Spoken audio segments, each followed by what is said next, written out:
হ্যাঁ, কিভাবে কনভার্ট করব একটা আলাদা ফরম্যাটে যেটা কিনা পাইথন রিড করে, সেটা হচ্ছে এনসি মানে নেটসিডিএফ ফাইলে। মানে আমরা কিভাবে সিটিএলটাকে কনভার্ট করব এনসি ফাইলে, দেন ওইটাকে কিভাবে আমরা পাইথনে রিড করব। পাইথনে রিড করার পর তারপরে আমরা কি করব, একটা কোন ভেরিয়েবলকে কিভাবে নিব, তারপর কিভাবে অ্যানালিসিস করব, এগুলো আমরা এতদিন দেখছি। যে একটা ফাইল বা একটা ডেটা সেট রিড করার পর সেটা দিয়ে কিভাবে আসলে এক্সপ্লোরেটরি অ্যানালিসিস করতে হয়। হ্যাঁ, তারপর হচ্ছে স্ট্যাটিস্টিক্স কিভাবে দেখতে হয়, রিলেশনশিপ কিভাবে বিল্ড আপ করতে হয়। হ্যাঁ, এইগুলো আমরা পরবর্তীতে করব। তো এর জন্য আমাদের ফার্স্ট যেটা দরকার সেই কাজটা আমরা আজকে করবো। এর জন্য আসলে আমাদের আজকের ক্লাসটা কিছুটা ইম্পর্টেন্ট। আর আমাদের আজকের ক্লাসটা হচ্ছে আমার সাথে তোমাদের ফার্স্ট সেশনের লাস্ট ক্লাস। হ্যাঁ, কারণ গোলাম রব্বানি বলতেছিল ও আর শুভ হয়তো আবার 1 সপ্তাহ বা 2 সপ্তাহ কিছু একটা করবে। তো তোমরা ওর সাথে কথা বলবে, এট দ্য সেম টাইম আমিও গোলাম রব্বানির সাথে কনফার্ম করব। কারণ হচ্ছে আজকের পরে আমাদের মোটামুটি পাইথনের যে এটা তো আসলে আরো অনেক বেশি, আমরা তো অত কিছু দেখতে পারিনি, আমরা খুবই বেসিক বেসিক কিছু জিনিস দেখছি। পরে আবার টাইম পেলে আমরা হয়তো আরো ভালো কিছু অ্যাডভান্স অ্যানালিসিসও দেখব। আর এরপরে যা বাকি থাকবে সেটা হচ্ছে আরেকটা ল্যাঙ্গুয়েজ বাকি থাকবে, সেটা হচ্ছে এনসিএল, এনকার কমান্ড ল্যাঙ্গুয়েজ। হ্যাঁ, তো এগুলো হচ্ছে ব্যাক টু ব্যাক এত ল্যাঙ্গুয়েজ নিয়ে আসলে কাজ করা উচিত না। মানে একটা যদি তোমাদের সেট করে তাহলে দেখা যাবে বাকি সবগুলোই তোমাদের কাছে খুব ইজি লাগবে, বিকজ অফ প্রত্যেকটা ল্যাঙ্গুয়েজই দেখা যাচ্ছে যে বেসিক কিছু সিস্টেম থাকে যা কিনা সিমিলার, এর জন্য বুঝতে সুবিধা হয়। তো আমি চাচ্ছি পাইথনটা যেহেতু আমরা আজকে যদি মানে মোটামুটি একটা পর্যায়ে যে আসি, তারপরে কিছুদিন তোমরা প্র্যাকটিস করবে, এর পাশাপাশি ওদের যে ক্লাসগুলো ওটা কন্টিনিউ করবে। আমি অবশ্য 1 সপ্তাহের একটা গ্যাপ দিতে চাচ্ছি, দেন আমরা আবার শুরু করবো এনসিএল থেকে। এনসিএল আর লাস্টে মডেল ইভ্যালুয়েশন। মডেল ইভ্যালুয়েশনটা বেশ বড় একটা পার্ট, এটা কম্বাইনলি চলবে। আমি এটাতে আমার মতো করে নিব, আমি আমার যে টুলগুলো ভালো লাগে ওই টুলগুলো দিয়ে মডেল ইভ্যালুয়েশন দেখাবো। গোলাম রব্বানি ও যেসব টুলে সাধারণত কাজ করে ওইগুলোতে তোমাদের মডেল ইভ্যালুয়েশন দেখাবে। আর হচ্ছে তানজিম রহমান ফারিহা আর হচ্ছে শুভ বোধহয় তোমাদেরকে ওই ক্ষেত্রে কিছু দেখাবে। হ্যাঁ, সো আজকে আমাদের ক্লাসের পর আবার নেক্সট উইকের রবিবার আমরা হচ্ছে যে ক্লাস করবো, এনসিএল এ যাবো। তার আগ পর্যন্ত হচ্ছে যে তোমরা প্র্যাকটিস করবা, এবং আমি গোলাম রব্বানির সাথে কথা বলবো, হয়তো গোলাম রব্বানি আবার তোমাদের সাথে কিছুটা কয়েক ক্লাস করবে। সো এখন বলো তোমাদের অ্যাসাইনমেন্টের কি খবর? সবাই খুব একটা সাবমিট করতে পারো নাই এখনো। আমি 4 জনের সাবমিশন দেখলাম, এখনো 13-14 জনের সাবমিট করা বাকি। তো একজন একজন করে একটু আপডেট বলতে পারো যে কোনো প্রবলেম হচ্ছে কিনা বা কোনো কিছু দরকার কিনা। জি ভাই, আমার প্রবলেম আছে। হ্যাঁ, হচ্ছে আমার একদম শুরুতেই প্রবলেম, আমি আর পরে যেতেই পারছি না। আচ্ছা আচ্ছা, ওকে। তাহলে একজন একজন করে বলো, সে দরকার হলে তার কোল্যাবটা শেয়ারও করতে পারো, এবং শেয়ার করে আমাদের সাথে দেখা করতে পারো, আমরা তাহলে ওইভাবে আগাই। হ্যাঁ, প্রবলেম হলেই ভালো, প্রবলেম হলে মাথা খারাপ হয়ে যায়, এটা সত্য। বাট ভাই আমার লোডশেডিংয়ের কারণে হচ্ছে আমি কাজটা করতেই পারতেছি না। আমার গত 3-4 দিন ধরে হচ্ছে 1 ঘন্টা পর পর হচ্ছে কারেন্ট চলে যায়, আবার 1 ঘন্টা থাকে না, আবার 1 ঘন্টা পরে সে এরকম করে। আজকেও ক্লাস হচ্ছে পুরো কন্টিনিউ করতে পারবো কিনা জানি না। আচ্ছা, এটা তো তাহলে মানে বেশ খারাপ একটা সিচুয়েশনের মধ্যে দিয়ে আসো। তাহলে যতটুকু পারা যায় ততটুকু তুমি ক্লাসে থাকো, আর হচ্ছে ওইটা পরে করো তাহলে। তোমার ওখানে ইলেকট্রিসিটির এই ব্যাপারটা স্টেবল হয়ে গেলে তারপরে তুমি হচ্ছে যে প্রপারলি কাজটা করো। আর আজকে একটু ম্যানেজ করতে যতটুকু আর কি তুমি থাকতে পারো ততটুকু থাকো। আর এটা আদারওয়াইজ যদি কোনো কিছু মিস করো পরবর্তীতে তুমি চাইলে এই যে 1 সপ্তাহ এই কারণেই রাখা, যে এই 1 সপ্তাহে যদি কারো কোনো প্রবলেম থাকে তাহলে হচ্ছে যে পার্সোনালিও শেয়ার আমি একসাথে ওই প্রবলেমগুলো সলভ করতে পারি, যাতে করে আমরা আগামী রবিবারের মধ্যে যার যত প্রবলেম আছে সবকিছু আমরা ডিসকাস করে ওগুলো সব প্যাক করে ফেলবো, আমাদের আর কোনো প্রবলেম থাকবে না। এর জন্য আমরা সামনের দিকে আগাবো না, এইটাতেই আমরা সেটেল ডাউন করবো। হ্যাঁ, তো তুমি যদি কিছু মিস করো তুমি তোমার ক্লাসমেট অন্যদের সাথেও ডিসকাস করতে পারো আজকে যেগুলো যদি মিস করো, আর তুমি চাইলে আমার সাথেও ডিসকাস করতে পারো ওগুলো। আর হচ্ছে এর বাইরেও যদি কারো কোনো প্রবলেম থাকে অবশ্যই এই 7 দিনের মধ্যে আমরা চেষ্টা করবো এগুলোকে ফিগার আউট করে ফেলা। এখন ওই যে যার প্রবলেম আছে এরকম কেউ একজন, মিম্মি তুমি বলতেছিলা যে তোমার শুরুতে একটা প্রবলেম হচ্ছে, তুমি কি তাহলে তোমার ল্যাপটপ ওপেন করে তোমার স্ক্রিনটা একটু শেয়ার করো, আমরা একটু দেখি কোথায় প্রবলেম হচ্ছে, আমরা ওইটা একটু সর্ট করার ট্রাই করি। ভাইয়া আমার একটু সময় লাগবে, আমি কানেক্ট আচ্ছা। হচ্ছি পিসি থেকে, আমি ফোন কানেক্ট তো। ও আচ্ছা, ওকে, ঠিক আছে। এর মধ্যে তাহলে অন্য কারো প্রবলেম থাকলে আমরা ওইটা শেয়ার করতে পারি, ততক্ষণে মিম্মি ওই পিসিতে সব কানেক্ট করুক। হ্যাঁ, আচ্ছা ভাইয়া, আমি আমার কপি সাবমিট করে দিছি অলরেডি, হ্যাঁ বাট দেখলাম। আমি মানে কাজটা করার সময় অনেক প্রবলেম ফেস করছি। কোনো রকমে সলভ করে আমি সাবমিট করছি, বাট কেন ওর ওই প্রবলেমগুলো হচ্ছে আমি জানি না। মানে আমি বলি, আমি অনেকগুলো কমান্ড অ্যাপ্লাই করছি, আপনি Okay. খুলে দেখলে দেখবেন যে আমি মানে যত ধরনের কমান্ড অ্যাপ্লাই করা যায় দেখার জন্য আর কি, আউট অফ কিউরিয়াসিটি। তো আমি একদম শেষের দিকে প্রায় লাস্টের 4 বা 5 নাম্বার কমান্ড থেকে আমার একটা প্রবলেম শুরু হলো যে আমি কমান্ড ঠিকঠাক মতন দিচ্ছি, তারপর রান হচ্ছে না, এরর দেখাচ্ছে আর বলতেছে যে মানে সাবস্ক্রিপ্টর এরর, এই ধরনের একটা কথা বলতেছে। কিন্তু মানে দেখা যাচ্ছে ওই এররটা আসার পরে তারপরে আমি ওই কমান্ডটা তো আর রান হচ্ছেই না, তার প্রিভিয়াস কমান্ডগুলো একটা একটা করে মানে সবগুলো এরর দেখাচ্ছে। ওই এররটা আসার পরে এর আগের কমান্ড যা যা দিছি ওগুলো যদি আমি মানে দেখার জন্য আবার ক্লিক করি, আবার রান করি, সবগুলো মানে কোনো রকম চেঞ্জ না করা সত্ত্বেও সব এরর চলে আসতেছে। তো পরে হচ্ছে একবার ট্রাই করা হয়েছে এইভাবে যে মানে একদম শুরুর দিকে যে লাইব্রেরিগুলো আমরা যেগুলো দিলাম, ওই মানে যে লাইব্রেরিগুলো আমরা ইম্পোর্ট করছি, ওই লাইব্রেরি ইম্পোর্ট করার ওই কমান্ডটা আবার রান দিলাম, শুরুর দিকের কমান্ডগুলো রান দিলাম, তখন প্রবলেম একবার সলভ হয়েছিল। দেন আমি আবার কাজ স্টার্ট করছি, আবার সেম প্রবলেম। তো নেক্সট টাইম আমি ওই লাইব্রেরি কমান্ড আবার রান দেওয়ার পরে আর হচ্ছিল না। তো মানে আবার ট্রাই করতে করতে তারপর আবার হলো, আবার মাঝে মধ্যে প্রবলেম হলো, এইভাবে আমার মানে 3-4 বার এই কাজটা হয়েছে। এইটা একটা প্রবলেম ফেস করছি। তারপরে কোনো রকমে সবগুলো যখন সাকসেসফুলি রান হয়েছে আমি তাড়াতাড়ি সাবমিট করে দিচ্ছি আর রিস্ক নিয়ে নেই। আচ্ছা। আর আরেকটা প্রবলেম হচ্ছে, আচ্ছা ভাই আগে আপনি এটা বলেন যে এটা কেন হচ্ছে বা এটা হলে কি করা যায়। তুমি কোন কমেন্টটা দিলে পরে এই প্রবলেমটা শুরু হয়েছিল ফার্স্ট? আমি তোমার কোল্যাব বুকটা আমি ওপেন করছি, সো তুমি আমাকে যদি বলো আমি বের করে নিতে পারবো। আচ্ছা ভাই, ফার্স্ট হচ্ছে যে লাস্টের দিকে দেখবেন ডেট স্ট্যাম্পের যে কমান্ডটা, ডেট স্ট্যাম্প সেট করতেছিলাম, ওই কমান্ডটা থেকে এটা ফার্স্ট শুরু হয়েছে। টাইম সিরিজ প্লটের জন্য, তাই তো? হ্যাঁ, ওকে, ঠিক আছে। এইটা হয় কি, এইটা আমরা প্রায় ফেস করি। সেটা হচ্ছে যে তুমি এখানে নতুন একটা ইন্ডেক্স করছো। হ্যাঁ, টাইম সিরিজ করতে গেলে আমরা নতুন একটা ইন্ডেক্স করে তার এগেনস্টে হচ্ছে যে তোমার সিরিজটাকে প্লট করি, এবং ইন্ডেক্সটা কি করি আমরা সাধারণত ডেট, তার সাথে মান্থ, তার সাথে ইয়ার, এগুলোকে সব একত্রে করে একটা নতুন ইন্ডেক্স ক্রিয়েট করি, হচ্ছে যে ফাইনালি প্লট করে। তো তুমি যখন এটা করছো এবং ইনপ্লেস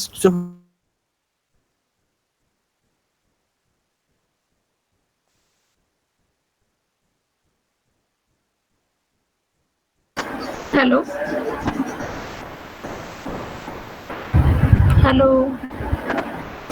ভাইয়া আপনার শোনা যায় না।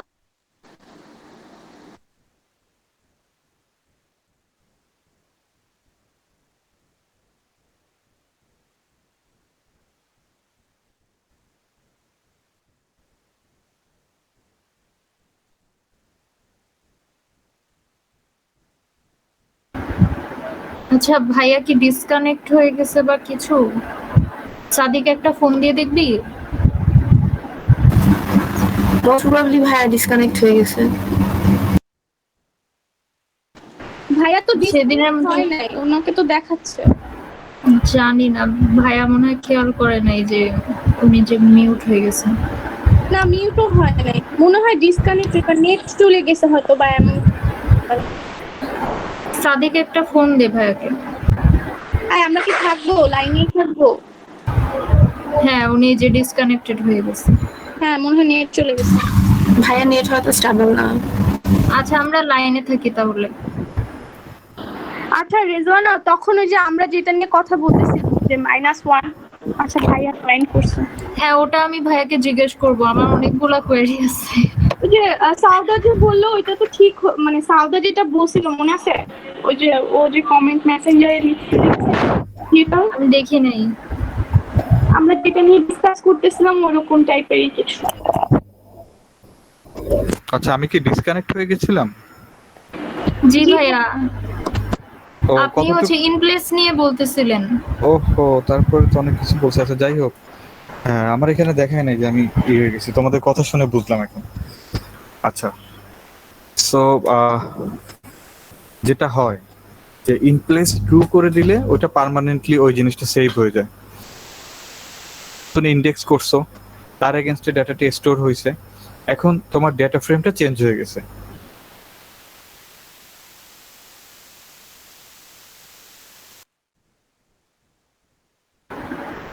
ভাইয়া আবার মিউট হয়ে গেছেন। আবার মনে হয় ডিসকানেক্টেড হয়ে গেছে।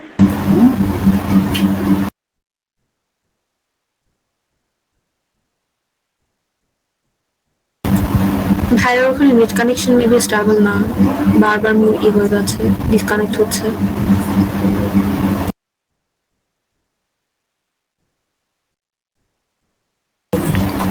আচ্ছা আমার না একদম শুরু থেকেই প্রবলেম হচ্ছে, তোরা কি একটু দেখতে পারবি, বুঝবি যে এখানে কি সমস্যা? এই ভাইয়া কিছু বলছে, কয়জন অ্যাসাইনমেন্ট জমা দিছে? 4 জন মেবি অ্যাসাইনমেন্ট জমা দিছে।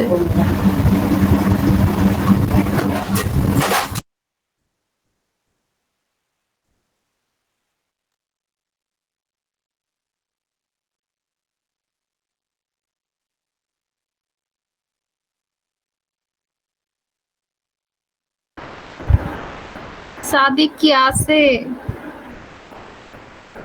সাদিক মনে হয় জয়েন দিয়ে গেছে গা। আমার নিজের নেটের অবস্থা আজকে ভালো না। হ্যাঁ আমি আসলে খুবই সরি, বারবার ডিসকানেক্ট হয়ে যাচ্ছে বারবার। হ্যাঁ ইন্টারনেটটা বোধহয় আজকে আমার এখানে খুব একটা ভালো না। হ্যাঁ খুবই বারবার ডিসকানেক্ট হয়ে যাচ্ছে।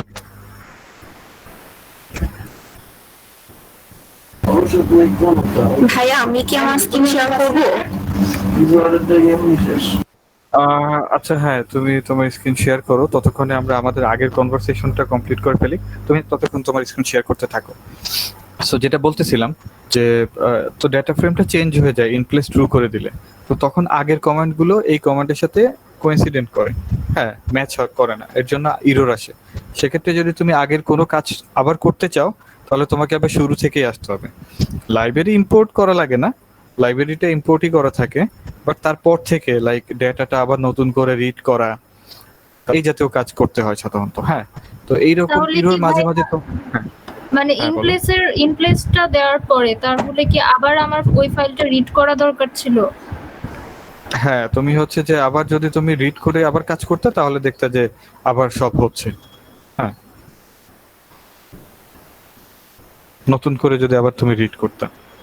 আচ্ছা ভাইয়া, আমার আরো কিছু কোয়েরিজ আছে, আপনি ভাইয়া আগে মিমিটটা সলভ করে নেন, তারপর আমি বলবো আবার। ওকে হ্যাঁ মিম্মি, তুমি এখন বলতে পারো কোথায় প্রবলেম পাচ্ছ তুমি।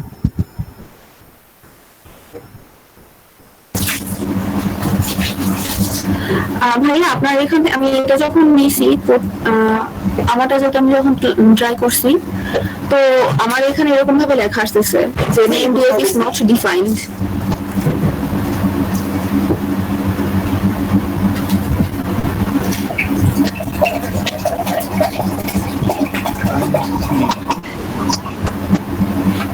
তোমার আগের লাইনটা, এই যে এইটা কি আগের লাইনটা কি তোমার ঠিকভাবে করছে? ভাইয়া আমি নিচে লিখে করছি, তারপরে আবার আপনার তো সরাসরি কপি করেও নিছি, তাও কোনোটা হচ্ছে না।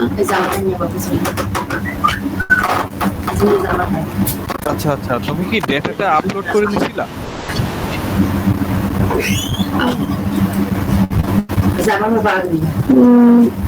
ভাইয়া এইটাতে তো আমার সবকিছুই দেখাচ্ছে না, আমি তো এগুলো সবকিছু নিয়ে নিয়েছিলাম। না না, আবার চলে যায় তো, তুমি আবার ওই ডেটাটাকে আপলোড করে নাও। এটাতেই আসবে, ও কানেক্ট। তুমি এই যে নিচে ফাইল অপশনে যে একটা ফোল্ডারের মতো আছে না, ওইটাতে ক্লিক করো। হ্যাঁ, এবার আপলোডে দাও।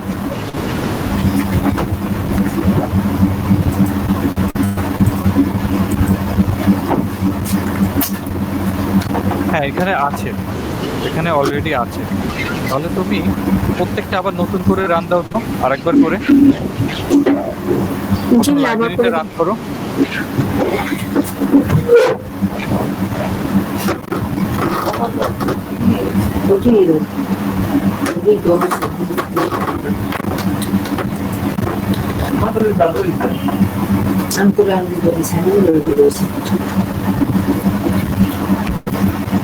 ওখানে ক্লিক করে দেন শিফট এন্টার দাও প্রথম কোডগুলোতে।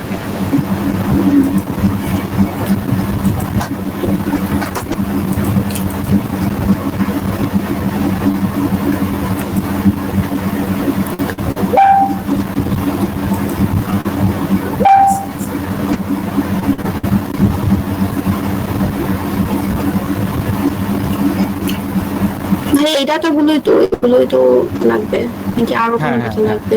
না, এগুলোই। ভাইয়া এক্সেল এর ওই শীটটাও তো লাগবে মনে হয়। আচ্ছা, ওটা আপাতত দরকার নাই। তুমি আগে এখন তুমি কোডগুলো রান দিয়ে যাও, দেখি যে হেডটা দেখায় কিনা। জি ভাইয়া।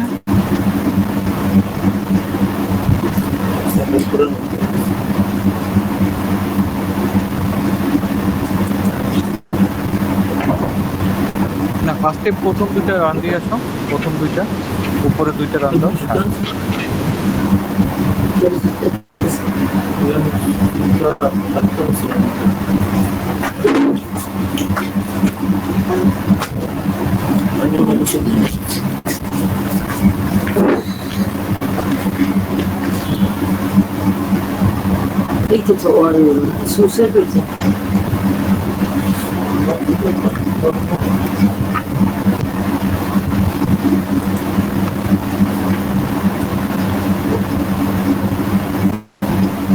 হ্যাঁ, তো শুধু জাস্ট ঘুরতেই আছে।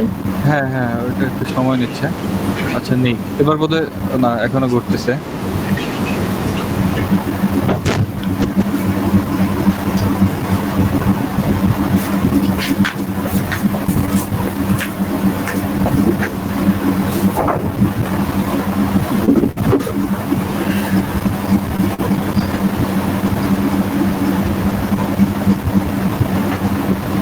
হ্যাঁ, আরেকটা ফাইল নিয়ে ট্রাই করে দেখবো।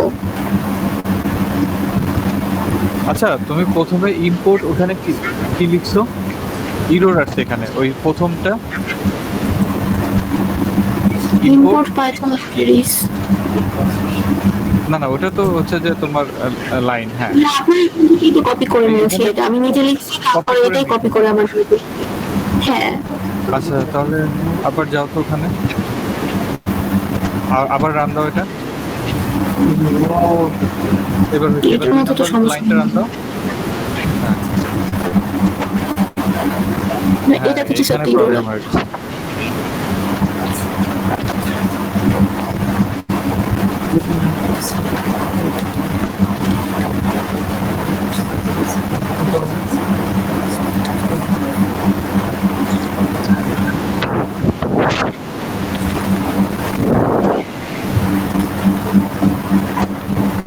এখানে একটা ফাইল মেবি মিসিং আছে, কোনটা ঠিক বুঝতেছি না।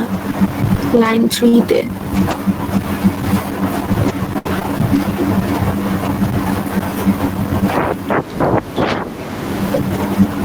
আচ্ছা, এইটা তুমি এখানে অন্য একটা ডেটা দাও তো। এই যে তুমি ফার্স্ট যেমন সেটেল ওয়েদার এটা দিচ্ছ, এটা চেঞ্জ করে তুমি হচ্ছে রেইনফল কান্ট্রি ওয়াইজ এভারেজ এটা রিড করো। ওই এখানে সিএসবি নামটা চেঞ্জ করে দাও। নামটা চেঞ্জ করে দেবো। এখানে কপি করার অপশন লিখে না।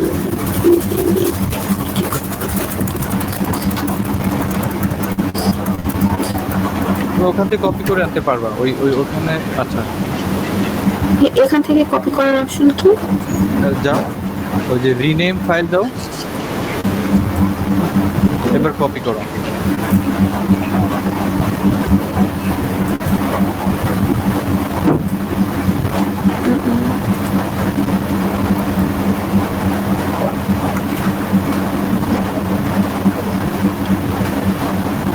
এবার রান দাও তো।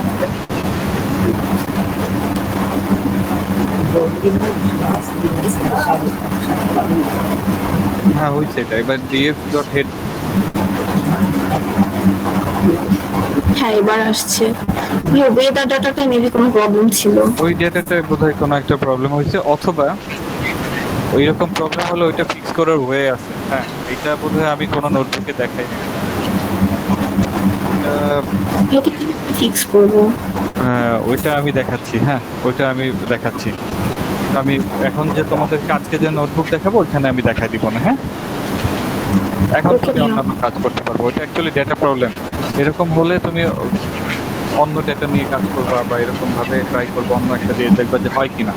মাঝে মাঝে ডেটা প্রবলেম হয়, অথবা ডেটাতে কিছু ক্যারেক্টার থাকে। লাইক আমি তোমাকে বলি ওইটাতে কি প্রবলেম হয়েছে। ওখানে এমন একটা টাইটেল আছে যেটাকে ও রিড করতে পারতেছে না। ও ক্যাটাগরি কোন ক্যাটাগরিতে ফালাবে এটা বুঝতে পারতেছে না।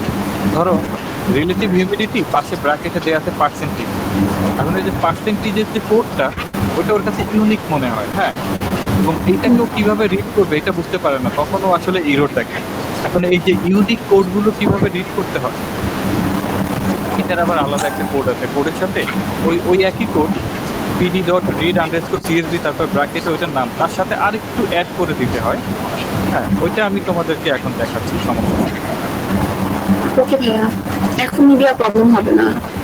হ্যাঁ ইনশাআল্লাহ।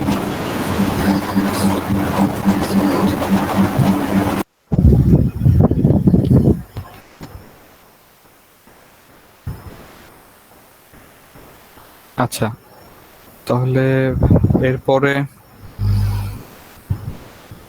আবার বলো যে কি এরর আসছে। ভাইয়া এরর না, এখন হচ্ছে আমার কোয়েশ্চেনটা হচ্ছে, আপনি গুগল কোল্যাবে আমাদেরকে যে কোডগুলো দিচ্ছেন, ওই কোডগুলো দিয়ে ভাইয়া টাইটেল বা এক্স লেভেল, ওয়াই লেভেল এগুলো শো করে না। মানে আমি এর আগেও মানে একই জিনিস, একই রকম কোড যদি আমি আমার টার্মিনালে দিই, তখন আমাকে যে গ্রাফটা দেখায় সেখানে টাইটেল আসে, এক্স লেভেল আসে, ওয়াই লেভেল আসে, কিন্তু কোল্যাবে এটা আসে না। এই টাইটেলগুলো দিলে জাস্ট নর্মালি গ্রাফ প্লট হয়, কিন্তু লেবেলিং আসে না কোনো। আচ্ছা, তো ভাইয়া আপনার যে মানে অ্যাটাচমেন্ট গুলো দিচ্ছেন, মানে আমাদের সাথে শেয়ার করছেন, ওখানেও দেখলাম যে টাইটেলের কোড আছে, কিন্তু ইমেজে কোনো আসে নাই, টাইটেল আসে নাই। ইমেজে টাইটেল আসে না। হ্যাঁ, তাহলে এটা আমরা ফিক্স করে আমি কোডগুলো আবার তোমাদেরকে রিসেন্ড করব। হ্যাঁ, আমার ধারণা টাইটেল আসে। আমি এর আগে যখন অন্য জায়গায় কাজ করছি, আমি অনেকগুলোতেই টাইটেল এনে কাজ করছি। তার মানে হচ্ছে এখানে আমার কোনো একটা ভুল হয়েছে হয়তো এই কোডগুলোতে, আমি ওইভাবে খেয়াল করি নাই। একটু দ্রুত ভাইয়া কোড না ঠিক আছে, আমি দেখছি ভাইয়া, কোড ঠিক আছে। হ্যাঁ কোড ঠিক আছে, কিন্তু কেন এখানে হচ্ছে না এটা মানে আমি বুঝতে পারতেছি না। ও আচ্ছা, কোডে ভুল নাই ভাই। আচ্ছা আচ্ছা, তাহলে আমি একটু দেখবো না ব্যাপারটা। এটা তো আমি আসলে খেয়াল করি নাই, কেন জানি খেয়াল করি নাই এটা। তাহলে আমি একটু দেখে জানাই, ঠিক আছে? আচ্ছা ভাই, এই সেম কাজ মানে অফলাইনে টার্মিনালে করতে গেলে কিন্তু জিনিসগুলো ঠিকঠাক মতন হয়, বাট কোল্যাবে হয় না। কোল্যাবে হ্যাঁ। আর ভাই আরেকটা কোশ্চেন, হ্যাঁ সেটা হচ্ছে একটা, আচ্ছা ভাই একটু আমাকে টাইম দেন, আমি একটু ইমেজটা বের। হ্যাঁ, আমরা একটা কোরিলেশন এর চার্ট প্লট করছিলাম, আমিও প্লট করছি। ওখানে ভাইয়া sns.heatmap একটা কমান্ড আছে। হুম হুম এখানে ভাই ব্র্যাকেটের মধ্যে যে vmin is equal to -1 set করছেন, এটার মানে কি?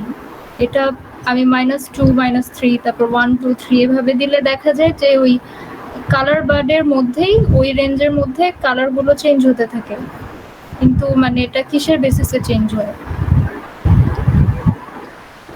আচ্ছা দেখি, তুমি করছো হিট ম্যাপটা তাই না? হ্যাঁ ভাই আছে ওখানে। আচ্ছা আচ্ছা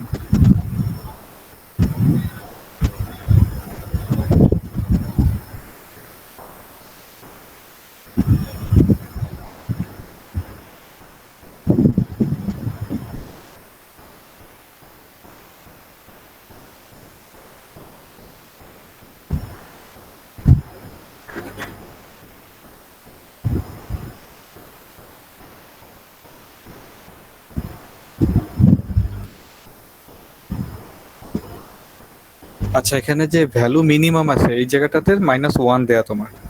হ্যাঁ, তো তুমি এখানে আর কি কি করছো বললা যে এটা যদি তুমি চেঞ্জ করো তাহলে হচ্ছে কালারটা চেঞ্জ হয়ে যায়, তাই? জি ভাই, যেমন আমি -1 এর জায়গায় -2 দিয়ে দেখছি।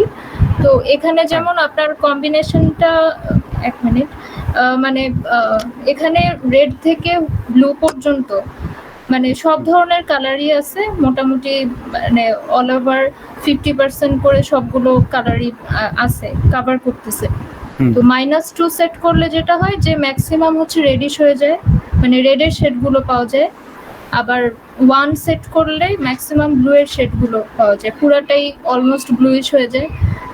আর ওদিকে হচ্ছে পুরাটাই অলমোস্ট রেডিশ হয়ে যায়, মানে এরকম ভাবে চেঞ্জটা হচ্ছে। কিন্তু আমার কোয়েশ্চেন হচ্ছে যে এই যে কালার চেঞ্জটা, মানে যে কালারগুলো ওই যে ডান পাশে যে লিজেন্ডটা কালার বার্ড যেটা, হুম। ওই কালার বার্ডের মধ্যেই থাকতেছে, কিন্তু মানে আর কি ভ্যালুটা চেঞ্জ করলে কখনো পুরা রেডিশ হয়ে যাচ্ছে বা আরো বেশি রেডিশ হয়ে যাচ্ছে, এদিকে আবার পজিটিভ নিলে ব্লুইশ হয়ে যাচ্ছে, আরো বেশি ব্লুইশ হয়ে যাচ্ছে, এরকম। -1 থেকে আমি -3 থেকে 3 পর্যন্ত ট্রাই করছি, আচ্ছা সবগুলোই রিড করে, কিন্তু কালার বার্ডের মধ্যে থেকেই মানে এরকম হচ্ছে আর কি, কালার চেঞ্জ হচ্ছে। তো এই চেঞ্জটা কিসের বেসিসে হয়? এটা এটা আমি শিওরলি জানি না, বাট আমার যেটা মনে হয় যে ভ্যালু মিনিমাম, ভি মিনিমাম যেটা আছে, হ্যাঁ, এটা হচ্ছে যে তুমি, আমরা যেমন গ্রাডসে সি মিন সেট করে দেই না, যেমন তোমাদের হয়তো মনে আছে যে আমরা মিনিমাম ভ্যালুটা সেট করে দিলাম যে এর নিচের ভ্যালুগুলোকে আর দেখাবে না, হ্যাঁ, এর উপর থেকে বাকিটা দেখাবে। তো আমার কাছে মনে হয় যে এটা ওই একই জিনিস, এটা হচ্ছে কালারের মিনিমাম, কালারগুলোতে এক একটা ভ্যালুর এগেনস্টে অ্যাসাইন করা। হ্যাঁ, ধরো এক একটা ভ্যালুর এগেনস্টে এক এক রকমের কালার, আই মিন এটা তো হচ্ছে 8 জিবির কম্বিনেশন, তো ধরো রেড গ্রিন ব্লু অ্যাসাইন করা আছে, তো সেখানে এটা আমরা হচ্ছে একটা লিমিট দিয়ে দিচ্ছি যে ও কত থেকে কত এই যে লিমিটের মধ্যে কালার কম্বিনেশনটা দেখাবে। তো এটা হতে পারে, আমার কাছে সার্বিক সবকিছু শুনে মনে হয়েছে এটা। আর এটা হওয়ার সম্ভাবনা বেশি, তারপর আমি তোমাকে শিওর হয়ে জানাবো। এর আগে এটা আসলে একটা ফিক্সড কমান্ড ছিল যে এটা দেয়া ছিল, ওইটাই আমি ইউজ করছি। আমি অবশ্য রেড কালারের কম্বিনেশন রেড টু ব্লু থেকে অন্য কিছু করছি, বাট ওইটা নিয়ে আমি চেঞ্জ করে ওইভাবে দেখি না। হ্যাঁ, বাট তোমার কাছ দিয়ে শুনে আমার কাছে মনে হয়েছে যে ব্যাপারটা এরকম, তারপর আমি আবার তোমাকে শিওর হয়ে জানাবো। আচ্ছা ভাইয়া, আর ভাইয়া কালার কোড গুলো একটু আমাদেরকে ব্রিফ করলে ভালো হয়, যেমন হ্যাঁ, রেড এর জন্য আরডি, ব্লু এর জন্য বিউ, এরকম যে এখানে তো আরো কয়েকটা আছে, ইয়েলো আছে। আচ্ছা, আমি এগুলো যে কটা আছে এগুলো আমি তোমাদের সাথে শেয়ার করে দিব না, একটা যে যে যে জিনিসগুলো তোমাদের দরকার এগুলো আমি তাহলে একটু নোট ডাউন করে রাখি, সবকিছু আবার একটা প্র্যাকটিসের ভিতরে দিয়ে তোমাদেরকে প্রোভাইড করে দেব। জি ভাইয়া। কালার গুলো আমার মতো করে মানে দিছি, তখন কিছু কিছু কালার চলে আসছে, মানে ব্লুই দিছি, রেড এর জায়গায় আর কি ইয়েলো পুরাটাই দিছি, ইয়েলো আসছে। তাই? হ্যাঁ। আচ্ছা আচ্ছা, ওকে, আমাকে দেখতে হবে এখানে। আমিও 2-3টা কালার নিয়ে কাজ করছি। হ্যাঁ, সো এখানে আসলে অনেকগুলো ইউজ করা যায়, কিন্তু এটা একটা ফরম্যাটে বসাইতে হয়। হ্যাঁ, যেমন ব্লু এর ক্ষেত্রে বিইউ দিছে, কিন্তু আর রেড এর ক্ষেত্রে আরডি দিছে। ইয়েলোর ক্ষেত্রে কিভাবে দিবে তুমি অবশ্য বলতেছো পুরোটা দিলেও আসছে, হয়তো পুরোটা দিলেও আসে। মানে ইয়েলো হচ্ছে আপনার একটা মানে আপনি একটা পাঠিয়েছিলেন তো অনেক ইয়েলোতে ছিল ক্যাপিটাল লেটারে ইয়েলো পুরাটাই লেখা ছিল, তো আমি ওটা দেখে বসাইছি, দেখে নিয়ে নিয়েছি। তারপর আমি চিন্তা করলাম তাহলে ব্লু বসাই দেখি, তারপর ব্লু বসাইলাম, দেখলাম ব্লু চলে আসছে। আচ্ছা আচ্ছা, সেখানে কি গ্রেডিয়েন্ট আসছে? কোথাও কম ব্লু, কোথাও বেশি ব্লু? হ্যাঁ এরকম এরকম আসছে। আচ্ছা, সেটা হচ্ছে একটা কালারের গ্রেডিয়েন্ট। যদি দুইটা কালারের গ্রেডিয়েন্ট করতে হয় তাহলে হয়তো এইভাবে লিখতে হবে, যেমন রেড ব্লু, তারপরে আবার যে আর্ট দিয়ে দিতে হবে, এরকম হয়তো করতে হবে। তো না আমি একটা কালারের জন্য ছিল আর কি, এই জন্য। আচ্ছা আচ্ছা আচ্ছা, ওকে, হ্যাঁ গুড গুড, গ্রেট। ভাইয়া আরেকটা কোয়েশ্চেন লাস্ট। হ্যাঁ আপনি যে বললেন না যে ইন্ডেক্স সেটিং এর সময় হ্যাঁ, যে কমান্ডটা আমার আবার রিড করে নিতে হতো, তো ওটা যখন আবার রিড করে নিব ওই সময় আমার মানে রিড করার সময় নতুন মানে ডিএফ, আপনি একটু ইয়েটা দেখেন মানে গ্রাফটা আরেকবার একটু দেখেন। ওই যে টাইম সিরিজের গ্রাফটা লাস্টের। হ্যাঁ ভাই ওটা একটু দেখেন। হ্যাঁ হ্যাঁ, ওখানে আমি মানে df1 কে আমি আমার মানে মেইন ফাইলটা ছিল df1 দিয়ে ডিফাইন করা। দেন আমি টাইম সিরিজ যখন আমি সেট করছি তখন ওটাকে আমি মানে df1 df বলছি। তো এখন আমি রিড করার সময় কি df দিয়ে রিড করব নাকি df1 দিয়ে রিড করব, মানে পুরানোটা দিয়ে রিড করব নাকি নতুন যেটা আমি রিপ্রেজেন্ট করলাম সেটা দিয়ে রিড করব? ডেট স্টেপ করার পরে যদি এটা তুমি ডিএফ এর ভিতর রাখো তাহলে তোমাকে তো ডিএফ দিয়ে হচ্ছে করতে হবে। হ্যাঁ, যেহেতু তুমি ডিএফ এর ভিতরে লাস্টে করছো, এবং তুমি কি প্লটটা ডিএফ দিয়ে করছো না? না, তুমি তো প্লট করছো ডিএফ1 দিয়ে। হ্যাঁ ভাইয়া, এটা আমার কোয়েশ্চেনটা এই কারণেই রাইজ হয়েছে যে আমি কিন্তু df1 কে df দিয়ে রিপ্রেজেন্ট করছি, আপনি এর আগের কমেন্টটায় দেখেন। আচ্ছা আচ্ছা, এখানে একটা ব্যাপার হয়ে গেছে, এখানে একটা বেশ ভালো ব্যাপার হয়ে গেছে। তুমি জি, বলো। ডিএফ ইকুয়ালস টু ডিএফ1 দিছো, কিন্তু দেখছো এটা? হ্যাঁ হ্যাঁ হ্যাঁ, হ্যাঁ, কিন্তু এবং- আমার হচ্ছে গিয়ে হ্যাঁ। যখন আমি সেকেন্ড কমান্ডটায় ইনপ্লেস ট্রু দেওয়ার পরে আমার হ্যাঁ। কমান্ডটা দেওয়া উচিত ছিল df.head দিলে হ্যাঁ। আমার এইটা আসার কথা ছিল, কিন্তু df.head দিলে আমার এরর আসে। তো আমি যখন প্রিভিয়াসটা দিয়ে df1.head দিয়ে করি তখন আমাকে এটা দেখাচ্ছে। তো আমার কোয়েশ্চেন এটাই যে আমি তো লাস্টে df দিয়ে ডিফাইন করলাম, তো আমার তো কমান্ডটা হচ্ছে ছিল df.head। অ্যাকচুয়ালি তুমি যে ডিএফটা ক্রিয়েট করছো, হ্যাঁ, ওটা ডেটা ফ্রেম হয় নাই। হয় নাই, না, কিন্তু সেটার ডিএফ জন্য ওয়ানটা ডেটা ফ্রেম আছে। এর জন্য তোমার ডিএফ দিয়ে যখন ডট হেড দিচ্ছ তখন বলতেছে যে ডট হেডটা মানে ওই ডিএফ এর জন্য অ্যাপ্লিকেবল না, ও দেখাতে পারতেছে না।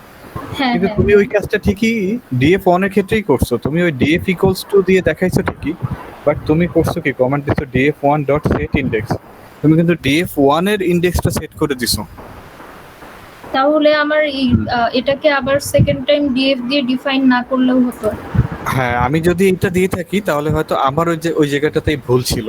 হ্যাঁ, যদিও আমি আসলে টাইম সিরিজের ব্যাপারটা নিয়ে অতটা মাথা ঘামাই নেই, আমি জাস্ট অ্যাজ ইট ইজ তোমাদেরকে ওই ফাইলটা পাঠিয়ে দিছি। তো বা আমার কমপ্লিকেশন গুলো এখান থেকেই স্টার্ট হয়েছে। হ্যাঁ, তো ডিএফ এর মধ্যে তুমি কিন্তু কোনো ডেটা রাখো নাই, তুমি ডিএফ ওয়ান এর ইন্ডেক্সটাকে সেট করে সেটাকে রাখছো। সো ও অ্যাকচুয়ালি ডেটা ফ্রেম ক্রিয়েট করে না, এর জন্য ওইটা তোমার পরবর্তী ইসে যাচ্ছে না। বাট ডিএফ ওয়ানে কিন্তু তুমি ওই কাজটা করে ফেলছো, কারণ তুমি কমেন্টে দিচ্ছ কি DF one dot set index, মানে ডিএফ ওয়ান এর ইন্ডেক্সটা সেট করতে চাচ্ছ। সেখানে ডেট স্টেপ একটা নতুন কলাম নিছো। হ্যাঁ, এবং সেই ডেট স্টেপটা কি সেটা অবশ্য তুমি আগে বলে দিছো। হ্যাঁ, যে DF one date step equals to DF year plus মাঝখানে একটা হাইফেন থাকবে, আবার plus DF one month plus তুমি 20 দিয়ে দিছো ডেট। হ্যাঁ, সো এইভাবে তুমি ডেট স্টেপটা আগে ডিফাইন করে দিছো, এখন নতুন এটা হয়ে গেছে। এখন ভাই আমার রিড করতে চাইলে কোনটা দেওয়া উচিত, ডিএফ নাকি ডিএফ1?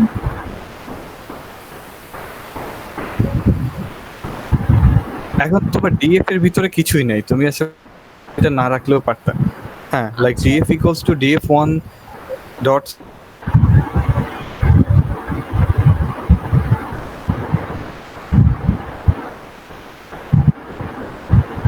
হ্যালো, ভাইটা আবার কানেক্টেড হয়ে গেছে। মনে হয় এই আচ্ছা বলতো, ডিএফ আর ডিএফ1 এর মধ্যে কি, মানে ডিএফ1 কে একটা কলাম নিয়ে কাজ করব? আমি DF1 দিয়ে ইয়েটা ডিফাইন করছি, যে 65 ইয়ার্স এর ওগুলা ডিফাইন করছি। হ্যাঁ সেটাই বলতেছে, আমি 65 ইয়ার্সটাও করছি, কিন্তু আমি বলতেছি ডিএফ1টা যেটা নিচ্ছি ওখানে তো দেখাচ্ছে যে তোর 1 থেকে 30, ঠিক আছে? তো এটা কি বুঝাইলো অ্যাকচুয়ালি, ডিএফ1টাই কি বুঝাইলো? হ্যালো, 1 থেকে 30 কি দেখাচ্ছে বুঝি নাই, আরেকবার বল। যে স্যাম, হ্যাঁ হ্যাঁ হ্যাঁ হ্যাঁ 49, এখানে হচ্ছে 1 থেকে 30। তো আমরা যে তোর দিচ্ছি যে কমান্ডটা দিল্লি ডিএফ1 ডিএফ1 তার আগে যে ডাটার স্ট্যাম্প দিচ্ছি ওখানে কিন্তু আমরা নিচ্ছি 30 মতন লাস্টের। আচ্ছা হ্যাঁ, ভাইয়া ওটার কথাই বলছে। ভাইয়া বলতেছে যে ভাইয়ার শিটে কিন্তু ওই DF1টা হচ্ছে DF1 দিয়ে DF কে ডিফাইন করতে পারে। তো উনি যেটা বলতে চাইছে যে ডিএফ1 ইকুয়াল টু ডিএফ, আচ্ছা আচ্ছা কিন্তু আমি 30 জিনিসটা বুঝি না, যে এখানে কেন 1 থেকে 30 আর ওখানে কেন 30 ডিফাইন করছে। এটাই 30টা বলতে সাল বুঝাচ্ছে, 2030 সাল। 2030 এখানে 30 না দিয়ে তুই 20 বা যে কোনো কিছু দিতে পারিস। কিন্তু মানে জিনিসটা কি বুঝাইতেছে? আচ্ছা কোনটা 30 কোনটা? 30 তো আমি দেখতেছি না। ভাইয়া ওই ভাইয়া আপনার স্ক্রিপ্টের কথা বলতে। ও আচ্ছা, ওটা আমি তোমাকে বলি। হ্যাঁ, আমার এখানে ডেটা ছিল অ্যাকচুয়ালি মান্থ ছিল আর ইয়ার ছিল। হ্যাঁ, বুঝছো, মান্থস আর ইয়ার। কিন্তু তোমার যখন টাইম সিরিজ প্লট করতে হয় তখন সেখানে আমরা যদি কোনো বিল্ট ইন ফাংশন ইউজ করি, যেমন এখানে আমরা এই যে একটা ডেট স্টেপ বানাইছি, এখানে কিন্তু আমাকে ইয়ার দিতে হবে, মান্থ দিতে হবে, তারপর একটা ফিক্সড ডে দিতে হবে। আমি যদি ডেইলি প্লট করতে চাই, হ্যাঁ, তখন কিন্তু আমার একটা ফিক্সড ডে দিতে হবে। তো আমি আসলে ওই ডেটা কিভাবে দিলাম, আমি ধরে নিলাম যে আমি প্রতি মাসের, আমার কাছে মান্থলি ডেটা, এখন আমি কোন ডে দেখাবো, আমার কাছে তো পুরো মাসের অ্যাভারেজ। কিন্তু এই বিল্ট ইন ফাংশনে আবার ডে ছাড়া নিবে না, মনে করো ডে ছাড়া নিবে, তখন তোমাকে একটা লামসাম ডে রিপ্রেজেন্ট করে দিতে হবে যে অ্যাকর্ডিং টু মাই অ্যানালিসিস আমি মাসের 30 তারিখে সব ডেটা পাচ্ছি, তাহলে 30 তারিখে আমি অ্যাভারেজ করতেছি। সব মাস 31-এ না, সব মাস আবার 30-এও না, কিছু মাস তার কমেও আছে। তারপর আমি ধরে নিছি যে আমি ওভারঅল 30 তারিখ পাচ্ছি প্রত্যেকটা মাসে, এবং সেই মাসের 30 তারিখে আমি টোটাল মাসের অ্যাভারেজটা বের করে তারপর ওইটা আমি বসাচ্ছি। তাহলে ওইটা হচ্ছে আমার ডেট। হ্যাঁ, যেমন হচ্ছে 2049 সালের প্রথম মাসের 20 তারিখ, 2050 সালের প্রথম মাসের 20 তারিখ, 1991 সালের প্রথম মাসের 20 তারিখ, আমি ডেটটা ফিক্স করে দিলাম একটা। এর জন্য আমি ওখানে 20 দিছিলাম বা 30 দিছিলাম, আমি কি দিছিলাম তোমরা বললে 30 দিছি, তো এর জন্য 30 দিয়েছি। 30 লেখা ছিল আমার টেক্সটে। আমি স্ক্রিপ্ট দিয়ে করছি ভাইয়া, ভাবছি একটা কোনো কমন। আচ্ছা, এটাতে কোনো আসলে প্রবলেম নেই, তুমি যে কোনো একটা ডেট দিতে পারো। কেউ 15 দিয়ে রাখে মাঝখানের ডেট, কেউ 1 দিয়ে রাখে। থেকে 30 পর্যন্ত, মানে কিন্তু টোটাল মান্থটাই নিচ্ছি, তাই না? হ্যাঁ, আচ্ছা ভাইয়া আপনি আবার বলতে বলতে ডিসকানেক্টেড হয়ে গেছিলেন। হ্যাঁ, আমি আজকে আসলে খুবই সরি, আজকে আমার ইন্টারনেটের কানেকশনটা খুব উইক, বারবার ডিসকানেক্টেড হয়ে যাচ্ছে। সো কি বলতেছিলাম, ও হ্যাঁ, এখানে ডিএফ ইকুয়ালস টু ডিএফ1 এই জাতীয় এই জিনিসটা আসলে ইন্ট্রোডিউসের কোনো দরকার ছিল না। ডিএফটা লাগেই না, ডিএফ1 দিয়ে সব কাজ করা যায়। লাইক ফার্স্টে আমি ডিএফ1 ডেট স্টেপ দিয়ে ওর ভিতরে আমি হচ্ছে মান্থ, ইয়ার আর হচ্ছে তারিখটা দিয়ে দিলাম। তারপরে আমি করলাম কি, ওই ডিএফ ইকুয়ালস টু দিব না, ডিএফ1 ডট সেট ইন্ডেক্স, তারপরে date step in place true করে দিব, দেন ডিএফ1 ডট হেড নিয়ে আমি কাজ করে যাবো, শেষ। আমার এখানে ডিএফ ইকুয়ালস টু ডিএফ1 এইসব আসলে এই কাজের জন্য আপাতত দরকার নেই।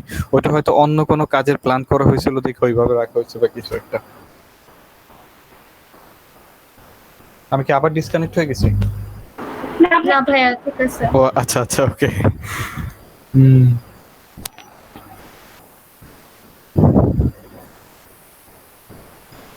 আর কি বলো তো?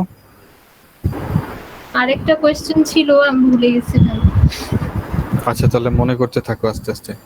এর মধ্যে আর কারো কোনো কিছু কোশ্চেন থাকলে করতে পারো। বেশ কিছু অ্যানালিসিস করছো, থ্যাংক ইউ। আসলে এটা করলে হবে কি যে তোমরা সবকিছু অ্যাপ্লাই করলে তোমার সব ধরনের ইরোরের সাথে তুমি ফ্যামিলিয়ারাইজ হয়ে যাবে। পরে দেখা যাবে যে তুমি ওগুলো সম্পর্কে ডিল করতে পারবা। হ্যাঁ, সো আচ্ছা ভাই মনে পড়ছে, বলেন। হ্যাঁ বলো। বললাম ভাইয়া ফিগার সাইজটা নিয়ে বলেন যে ও ফিগার সাইজটা, মানে রেশিও কিভাবে করে নিতে ভালো হবে। এটা আসলে না তোমার দিয়ে দিয়ে দেখতে হয়। হ্যাঁ, ফিগার সাইজটা দিয়ে দিয়ে দেখতে হয়। আমি বলি এটা আমার ইসের উপরে, আমি ধরো একটা টাইম সিরিজ দেখাতে চাচ্ছি, এটা বিশাল লম্বা টাইমের। হ্যাঁ, 40 বছরের মনে করবো, 50 বছরের বা 60 বছরের। তো এটাকে আমি যদি একটু বড় লম্বাটে করে দেখাই তাহলে আমার রিপ্রেজেন্টেশনটা ভালো হবে। তাহলে আমি ওইটার ওই লম্বাটা বেশি নিলাম, হাইটটা একটু কম নিলাম। আবার ধরো একটা ইসে আমার বেশি বেশি 10 বছরের মাত্র, হ্যাঁ, তাও আবার ইয়ারলি। সেক্ষেত্রে আমি একটা স্কোয়ার শেপের নিলাম যাতে করে আমার দেখতে ভালো হয়। তো আমি তখন আমি হয়তো দিলাম 6x6। আবার যখন আমার ওই যে 60 বছরের তখন আমি হয়তো দিলাম 15 আর 5। হ্যাঁ, এটা আসলে রিকোয়ারমেন্ট অনুযায়ী আমরা যখন পেপার করি, পেপার করার সময় তুমি আসলে এই ব্যাপারটা বুঝবে। তখন কিন্তু আমরা বিভিন্ন ইমেজ বিভিন্ন সাইজের দিই। হ্যাঁ, পেপারের জন্য আবার ফিগারগুলোকে আবার আলাদা করে দিতে হয়, অনেক ব্যাপার স্যাপার আছে। তো তখন আমরা কিন্তু এইভাবে হচ্ছে যে জিনিসটাকে ক্রিয়েট করি। আবার অনেক সময় এরকম হয় যে আমি বড় ছোট করার মাধ্যমে আমি ওই যে পাশের যে ভ্যালু আছে না, এক্স এক্সিসের যে ভ্যালু, ওয়াই এক্সিসের যে ভ্যালু, ওই নাম্বারগুলো অনেক সময় বোঝা যায় না। কিন্তু পেপারে কিন্তু এই জিনিসটা খুব গুরুত্ব দেয়। হয়তো থিসিসেও অতটা দেয় না, বাট পেপারে খুবই গুরুত্ব দেয়। ইমেজে সবকিছু 100% ক্লিয়ার হতে হবে, যেন সংখ্যাগুলো ক্লিয়ারলি বোঝা যায়, সালগুলো ক্লিয়ারলি বোঝা যায়। এর জন্য কিন্তু ফিগার সাইজ বড় ছোট করতে হয়। হ্যাঁ, ফিগার সাইজ যত বড় করবা ওই সংখ্যাগুলো তত হচ্ছে হেইজি হয়ে যাবে, ক্লিয়ার কম হবে। আর ফিগার সাইজ যত কম করবা দেখবা ওই ওই যে ভিতরের যে লেখাগুলো খুব স্পষ্ট হবে। এই প্রবলেমটা নিয়ে লাস্ট ইসে অনেকদিন ভোগা লাগছে, পরবর্তীতে দেখছি যে ফিগার সাইজ কম করে দিলে এটা খুব ক্লিয়ার হচ্ছে। সো এটা হচ্ছে এইভাবে চেক করে আমার যেমনটা লাগবে সেই রকম আমি একটা ফিগার সাইজ দিয়ে কাজ করব। কিন্তু নর্মালি দেখা যায় 12/8। হ্যাঁ, 12 হচ্ছে লম্বা, তারপর 8 হচ্ছে ওটার হচ্ছে হাইট। হ্যাঁ, এইভাবে অনেকে করে, কেউ 10/5 করে, হ্যাঁ, কেউ 8/6 করে। এটা আসলে ওইভাবে বলা যায় না। হ্যাঁ, তোমার যদি অনেকগুলো ভেরিয়েবল হয় এবং তার তুমি হিট ম্যাপ দেখাইতে চাও এবং সেটা যদি তুমি ছোট একটা ম্যাপে করো তাহলে তো বোঝা যাবে না, সেক্ষেত্রে ম্যাপটা তোমার একটু বড় করে নিতে হবে। সো এটা আসলে ডিপেন্ড করে তোমার অ্যাকচুয়ালি ডিজায়ারটা কি তার উপরে। এটা আসলে ফিক্সড কোনো বলা যায় না যে এই সাইজটা দিতে হবে। এই সব কিছু মাথায় রেখে একটা ফিগার প্লট করতে হয়।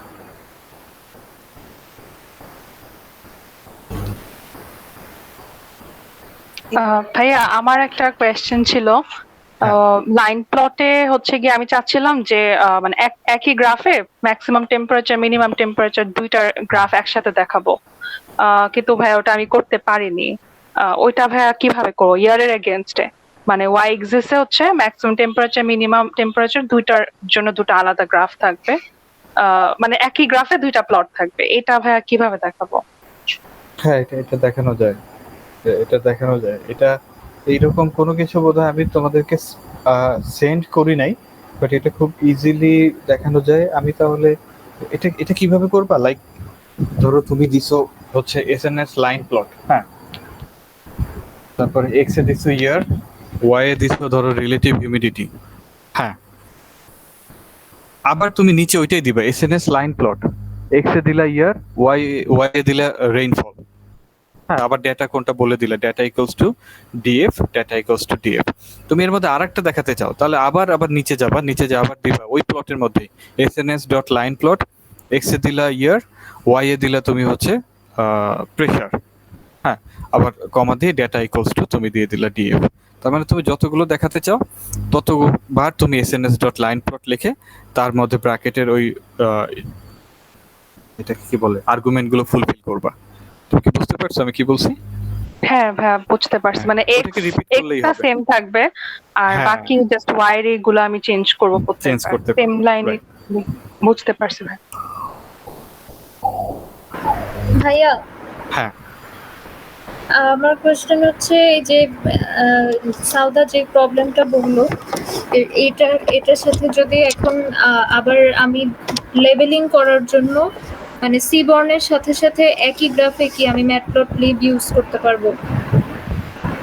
অ্যাকচুয়ালি সিবর্নটা ইউজ করতে হলে তোমার ম্যাটপ্লটলিবটা লাগবেই। হ্যাঁ আচ্ছা ম্যাটপ্লটলিবটা তোমার লাগবে, ওটা হচ্ছে ডিফল্ট, ওইটার উপর বেস করে ও কিছুটা মডিফাই করে। কিন্তু তুমি একই সাথে সিবর্ন আর ম্যাট ম্যাট ওই যে ম্যাটপ্লটলিব একত্রে কমান্ডে ইউজ করতে পারবে না, আমি এখন পর্যন্ত দেখি নাই পারা যায় কিনা, তা আমার মনে হয় না। আচ্ছা ভাইয়া, আমি আসলে ওই মানে টাইটেল আর লেবেলিং আনার জন্য মানে এই সব কাজ করছি, বাট এটার কোনো আউটপুট আসে নাই। আমি মানে কিছু বুঝতেছিলাম না যে কিভাবে আনা যায়। ও আচ্ছা। আচ্ছা ভাইয়া, আমার আরেকটা লাস্ট কোয়েশ্চেন। হ্যাঁ আমার লাস্ট একদম শেষের ফিগারটা, ওই যে অনেকগুলো টাইম সিরিজ যেটা। জি ভাই, এটা একটা মিনিংলেস ফিগার হয়েছে আমি জানি, হ্যাঁ। কিন্তু মানে এই যে এখানে অনেক ধরনের মানে অনেক স্টাইলে আর কি গ্রাফ প্লট করা হয়েছে।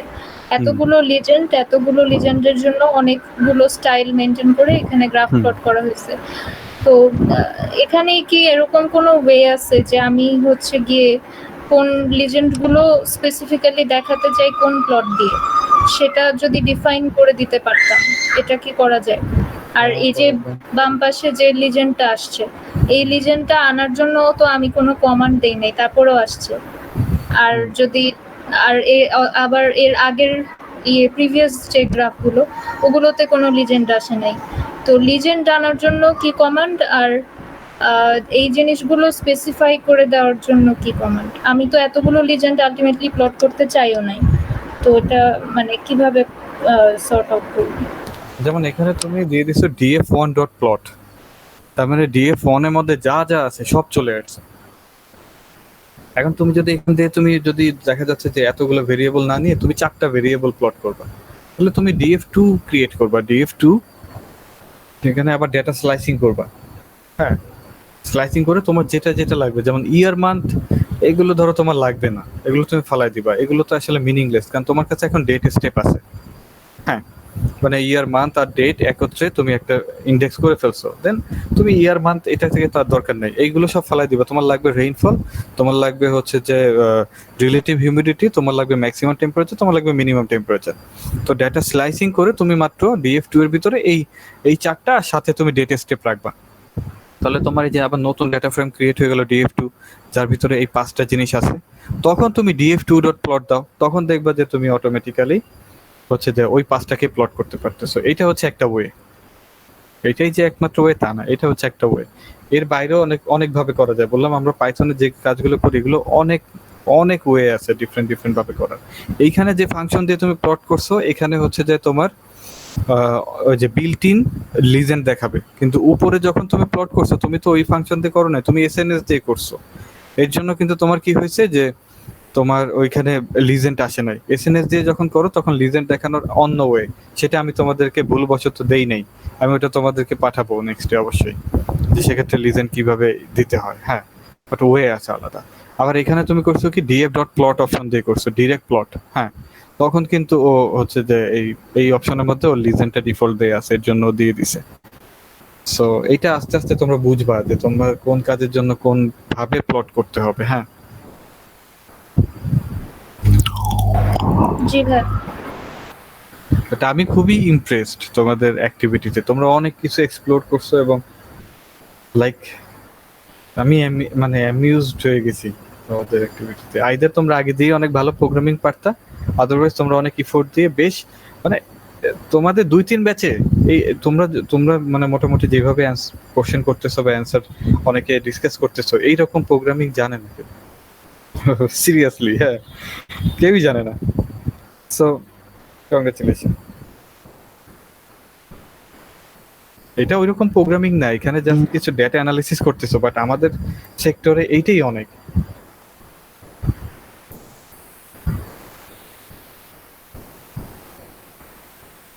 থ্যাংক ইউ ভাইয়া।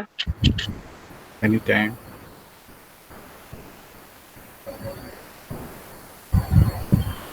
তারপরে আর কারো কিছু কোশ্চেন বা কনফিউশন?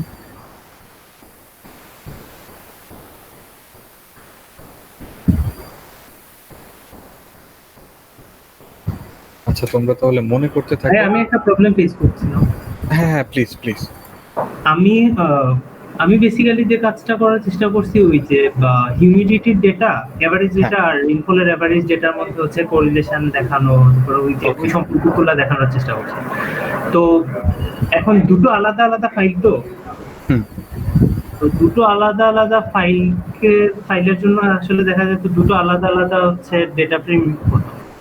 তো আমি প্রথমে যেটা করছি, নরমালি সিএসভি ফাইল রিড করে ওই সিমিলার ইয়ার আর মান্থের জন্য হচ্ছে যে এভারেজ রেইন, ওটা হচ্ছে এভারেজ হিউমিডিটির সাথে ম্যাচ করে আরেকটা সিএসভি ফাইল বানাইছি, রাইট, মানে নরমাল টেক্সট ফরম্যাটে।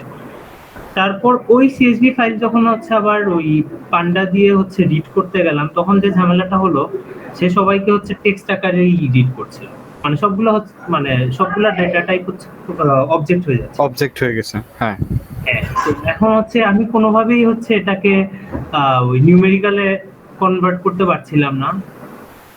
মানে আরেকটা অপশন ছিল সিএসভি ডেটা রিড করার ক্ষেত্রে, ওই যে ডেটা টাইপ কোন কলামের জন্য কি ধরনের ডেটা টাইপ, ওটা হচ্ছে মেনশন করে দিলে।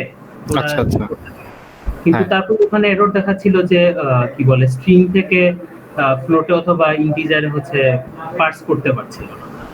আচ্ছা, পরে হচ্ছে সামহাউ ওটা আবার সলভ হয়ে গেছে। পরে হচ্ছে এটার সলিউশন খুঁজে পেলাম, ওই যে কি বলে, ডাটা ফ্রেম হচ্ছে অটো কনভার্ট করা যায়, তখন হচ্ছে ও সুইটেবল ডেটা টাইপে হচ্ছে কনভার্ট করবে। ওকে ওকে। আমরা হ্যাঁ হ্যাঁ বলো। হ্যাঁ হ্যাঁ হ্যাঁ, আমার শেষ। আচ্ছা, আমরা নর্মালি যেটা করি, এটা কয়েকভাবে করা যেতে পারে। যেমন দেখা গেছে তুমি যদি নতুন একটা সিএসভি ফাইল ক্রিয়েট করো, আর এটা যদি তুমি ওই যে নোটবুকেই করে ফেলো, এবং সেটা যদি সব অবজেক্ট হিসেবে নেয়, সেক্ষেত্রে আলাদা বিষয়। সেক্ষেত্রে আমরা করি কি, যে কলামটা আমি যে কলামে কনভার্ট করতে চাচ্ছি, তুমি বোধহয় একটা ফাংশনের জানো, সেটা হচ্ছে এস টাইপ। হ্যাঁ, df.s টাইপ দিয়ে তারপরে হচ্ছে যে কলামটাকে আমি যে টাইপে নিতে চাই, লাইক আমি রেইনফলটাকে ইন্টিজারে নিতে চাই, তাহলে ওইভাবে দিয়ে দিতে হয়। কোডটা আমি কোথাও দিয়েছি কিনা আমার ঠিক মনে নেই, বাট যদি না থাকে তাহলে এটা আমি তোমাদের সাথে দিতে পারি যে কিভাবে আমি এস টাইপ দিয়ে কনভার্ট করি। এটা হচ্ছে পান্ডাস লাইব্রেরির ভিতরে এস টাইপ দিয়ে কনভার্ট করা যায়। আবার ওই যে নামপাই দিয়েও করা যায়। নামপাই দিয়েও করা যায়। এখানে দুইটা টেকনিক আছে। এটা দিয়ে সাধারণত কাজ হয়, মাঝে মাঝে হয় না। হ্যাঁ, যখন হয় না তখন আমি দেখছি যে আমি আগের দিন এইটাই কথাই বলতেছিলাম, যে আমি ভাবছি 5 মিনিট আমি একটা টাইম সিরিজ করে ম্যাডামকে পাঠাবো, সেটা সারা রাত লাগছে। কারণ কি, পরে যায় দেখি ডেটাটার মাঝখানে যে একটা খুবই অদ্ভুত একটা মানে ক্যারেক্টার দিয়ে রাখছে, উপরে দুইটা কলাম ফাঁকা, রো ফাঁকা, নিচে দুইটা রো ফাঁকা, মাঝখানে ওরকম অদ্ভুত কতগুলো স্টার, এবং এই কারণে হচ্ছে যে হচ্ছিল। এখন ডেটাটাও চেক করতে হয় অনেক সময়। যদি দেখো মনে করো যে না, ডেটাতে আমার কোনো ধরনের কোনো প্রবলেম ক্রিয়েট হয় নাই, সেক্ষেত্রে সাধারণত এই দুইটা একটা কাজ করে। আমি সাধারণত পান্ডাসটা নিয়েই কাজ করি, কারণ পান্ডাসকে সবাই প্রিফার করে, ওই যে এস টাইপে কনভার্ট করে নিলেই হয় কলামটাকে। আর মাঝে মাঝে আমরা এরকম করি যে যদি দেখি যে এক্সেলেই আমি কাজ করতে পারতেছি, আমি ওইখানে যে অত ঝামেলার মধ্যে যাই না, আমি এক্সেলে ওটাকে কনভার্ট করে ফেলি। নাম্বার হলে আমি ওটাকে ওই জেনারেল থেকে নাম্বারে নিয়ে যাই। হ্যাঁ, আবার ডেট টাইম হলে আমি ওইখানে ডেট টাইম করে দেই, তাহলে এখানে অটোমেটিক্যালি কিন্তু স্ট্রিং দেখাবে। আমি যদি ডেট টাইমটাকে ওখানে অটোমেটিক ডেট টাইম করে তারপরে পাইথনে রিড করি, তাহলে ওটা অটোমেটিক স্ট্রিং হয়ে গেল, তখন আর আমার টাইম সিরিজে প্রবলেম হয় না। কারণ টাইম সিরিজে প্লট করতে হলে আমাকে ডেট টাইমকে অবশ্যই স্ট্রিংয়ে কনভার্ট করে দেন ওইটার এগেনস্টে প্লট করতে হয়। সো আমরা তখন করি কি, যে আমরা ওই সিএসভি ফাইলের ভিতরেও কাজ করি অনেক সময়, এবং যেটা সুইটেবল হয়। তো তুমি কি পরবর্তীতে তোমার এই ইরোরটাকে ওভারকাম করতে পারছো না? তুমি অবশ্য অনেক ভালো ভালো কাজ করছো, যেমন হচ্ছে তুমি অটোমেটিক দিয়ে কাজ করছো, যে ও যেরকম ডেটা সেটাকে সেই টাইপ নিয়ে যাবে, এরকম কিছু একটা করতে বোধ হয়। আমি হচ্ছে ভাই এর আগে পান্ডাসে কাজ করছি, আমি হচ্ছে সবসময় এভাবে র ডেটা হচ্ছে কনভার্ট করে করে কাজ করি। তো পান্ডাস হচ্ছে মানে এখন পান্ডাস দিয়ে কাজ। আচ্ছা আচ্ছা, ওকে, গুড।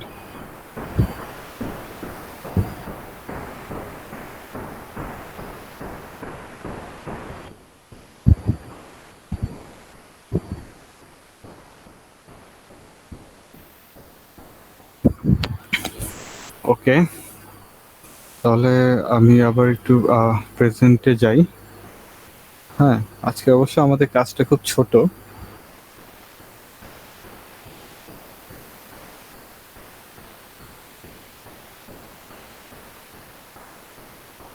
ওকে, আই গেস তোমরা দেখতে পাচ্ছ। হ্যাঁ, সো আমি যেটা বলতেছিলাম যে আমাদের হচ্ছে যে পাইথনে যদি আমরা WRF মডেল আউটপুট নিয়ে কাজ করতে চাই, তাহলে ওটাকে নেটসিডিএফ ফরম্যাটে নিতে হবে, মানে সেলফ ডেসক্রাইবিং যে ফরম্যাট, হ্যাঁ SDF ফাইল, সেলফ ডেসক্রাইবিং ফাইলে কনভার্ট করতে হবে। আর সেটা হচ্ছে আমরা আইদার HDF করি অথবা NC করি, বাট নেটসিডিএফ নিয়ে কাজ করা অনেক ইজি, ডেটা নিয়ে হ্যান্ডেল করা অনেক সহজ না, অন্যগুলোর থেকে সহজ।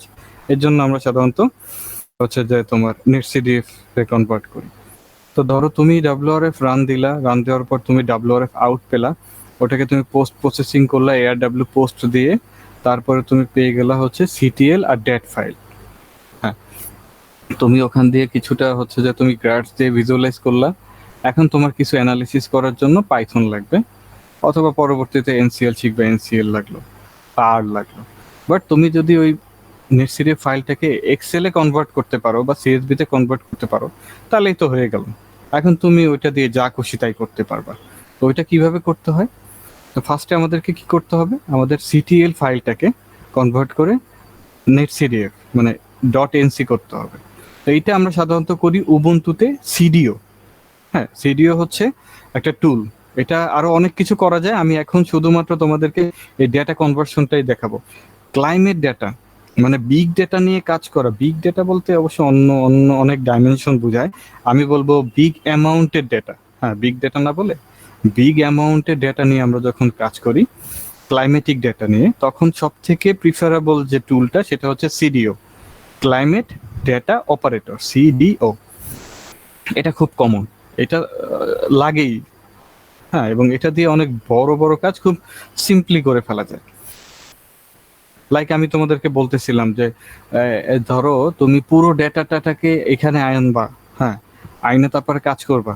লাইক পুরো WRF আউটপুটটা যখন তোমার বের হয়, তখন CTL-ই থাকে কত, মাঝে মাঝে ওটা সাধারণত দেখা যায় যে 2 দিন 3 দিনে রান হইলে ওটা 1 জিবির কাছাকাছি থাকে।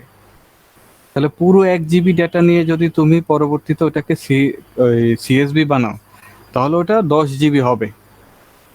তাহলে এত ভারী জিনিস নিয়ে তুমি যখন কাজ করবা, তোমার RAM 4, তুমি 10 জিবি ডেটা প্রসেস করার রান দিবা। হ্যাঁ, যদিও এখন কোল্যাবে করা হচ্ছে দেখে ওরা RAM দিচ্ছে, কিন্তু দেখা যায় কি যে PC হ্যাং ট্যাং হয়ে মাঝে মাঝে ক্র্যাশ করারও সম্ভাবনা থাকে।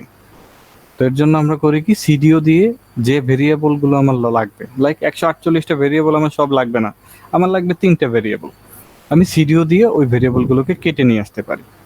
হ্যাঁ, ধরো আমার পুরো data set WRF output .nc, ওখান থেকে আমি বের করে নিয়ে আসলাম 3টা ভেরিয়েবল, রেইনফল, রিলেটিভ হিউমিডিটি আর হচ্ছে ম্যাক্সিমাম টেম্পারেচার। তো এই যে NC-র ভিতরেই কি সুন্দর কেটে টেটে আমি আবার যে ডেটা স্লাইসিং, এটা ওয়ান কাইন্ড অফ স্লাইসিং। আবার তুমি ধরো তোমার অত টাইম স্টেপের ডেটা লাগবে না, তোমার লাগবে শুধুমাত্র মাঝখানে 2টা ঘন্টার ডেটা, তুমি ওইটাকে স্লাইস করে কেটে নিয়ে আসতে চাও, সেটাও পারবা। এই জাতীয় অনেক কিছু করা যায়, মানে NC-র ভিতরে এই যে কাটাকাটি, তারপর হচ্ছে ম্যানিপুলেশন, এই জাতীয় সব কাজ করার জন্য CDO বেসড। এখন CDO নিয়ে আপাতত আমাকে ওইভাবে কিছু বলা হয় না যে CDO তোমাদেরকে কতটুকু কি শিখাইতে হবে কিনা, কিন্তু আমার কাজের ক্ষেত্রে কিছু চলে আসছে। যেমন এখন আসছে যে নেটসিডিএফটাকে যদি আমার NCL এ রিড করতে হয়, তাহলে তো আমার CTL-টাকে ফার্স্টে নেটসিডিএফ বানাতে হবে, তাহলে সেটা বানানোর সব থেকে ইজি ওয়ে হচ্ছে CDO। তো তোমরা হয়তো এখানে একটা কমেন্ট দেখতে পাচ্ছ, এই যে আমি এই যে মার্ক করলাম এখন। হ্যাঁ, এটা তোমরা একটু লিখে নাও, অথবা এটা মেইনলি হচ্ছে এটাই কমেন্ট, আমি পরে আবার তোমাদেরকে পাঠাও দিব, তোমরা চাইলে এখন লিখে রাখতে পারো। এখানে ব্যাপারটা কি হয়েছে দেখো, তুমি তো CDO নাই তোমার পিসিতে, আমি প্রথম থেকে শুরু করি, তোমার পিসিতে CDO নাই, তাহলে তুমি CDO কিভাবে আনবা? sudo apt-get install CDO, যেমনটা তুমি গ্রাটস ইনস্টল করছো তেমন কমান্ড দিলে পরে তোমার CDO ইনস্টল হয়ে যাবে।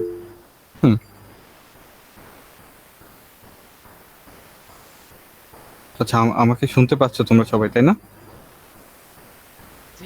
জি ভাইয়া। আচ্ছা আচ্ছা, ওকে, ঠিক আছে।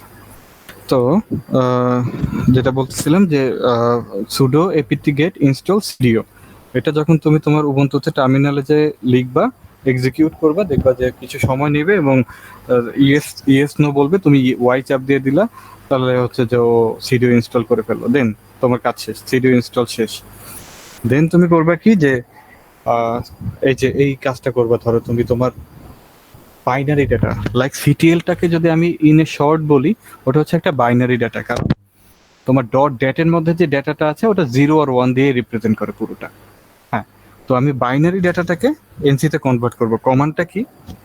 ফার্স্টে আমি লিখবো সিডিও, লিখলাম, তারপরে স্পেস দিলাম, তারপর হচ্ছে -f, এটা হচ্ছে একটা ফাংশন। হ্যাঁ, এই কনভার্সনের জন্য এইটা ফাংশন দিতে হয়। হ্যাঁ, তো আমি কি দিলাম -f, তারপরে আমি কি করব যে কোনটাতে কনভার্ট করতেছি, আমি এনসি তে কনভার্ট করব, তাহলে লিখলাম এনসি সিডিও -f হচ্ছে কনভার্সনের জন্য, এবং আমি কোনটাতে কনভার্ট করব, এনসি। দেন আমি আবার স্পেস দিলাম, লিখলাম ইম্পোর্ট বাইনারি। হ্যাঁ, এটা বাইনারি মানে যেহেতু রিড করে দেন ওটাকে কনভার্ট করবে, এজন্য তোমাকে বাইনারিটাকে ইম্পোর্ট করতে হবে। তো তুমি ইম্পোর্ট বাইনারি করলা, তুমি তো এই ব্যাপারগুলো জানো, ফার্স্টে হচ্ছে আমাদের লাইব্রেরি ইম্পোর্ট করে নিতে হয়, এর জন্য তুমি এখানে লাইব্রেরিটা ইম্পোর্ট করে নিলে, ইম্পোর্ট বাইনারি, দেন স্পেস দিলা। হ্যাঁ, তারপর হচ্ছে তুমি যে ফাইলটাকে কনভার্ট করতে চাচ্ছ, ধরো wrf.ctl, তো তুমি ওইটার নাম লিখলা, তুমি যেটাতে কনভার্ট করতে চাচ্ছ তুমি ওইটার নাম দিলে .ctl, এবং তুমি যে নামে কনভার্ট করতে চাচ্ছ তখন আবার তুমি দিলে ধরো wrf.nc। এরপরে তুমি এক্সিকিউট করো, 5 মিনিটের মতো সময় নিবে, পুরো ডাটাটাকে ও কনভার্ট করে এনসিতে দিয়ে দিবে। বোঝা গেছে? এটা সিম্পল কোড, এটা দিলেই কাজ হয়ে যাবে। cdo space -f space nc space import binary space, তারপরে হচ্ছে যে নামে ফাইলটা আছে .ctl, আর যে নামে তুমি ফাইলটা রাখবা ওই নাম .nc দিয়ে তুমি এক্সিকিউট করবা, তোমার পুরো ডাটাটাকে কনভার্ট করে ও এনসি করে ফেলবে, তখন তোমার কাছে এনসি ফাইলটা চলে আসবে, কনভার্সন ইজ ডান। হ্যাঁ, আমি কোডটা তোমাদেরকে পাঠিয়ে দিব। তারপরে হচ্ছে আমাদের পাইথন নোটবুকের কাজ। হ্যাঁ, সো আচ্ছা, হ্যাঁ, টার্মিনালে আপনি তখন কোন কমান্ডটা দিতে বললেন? sudo apt-get cdo sudo apt-get install cdo। apt-get installs। আমি সরি, আমি 5 মিনিটের জন্য একটু ব্রেক দিচ্ছি, ওকে?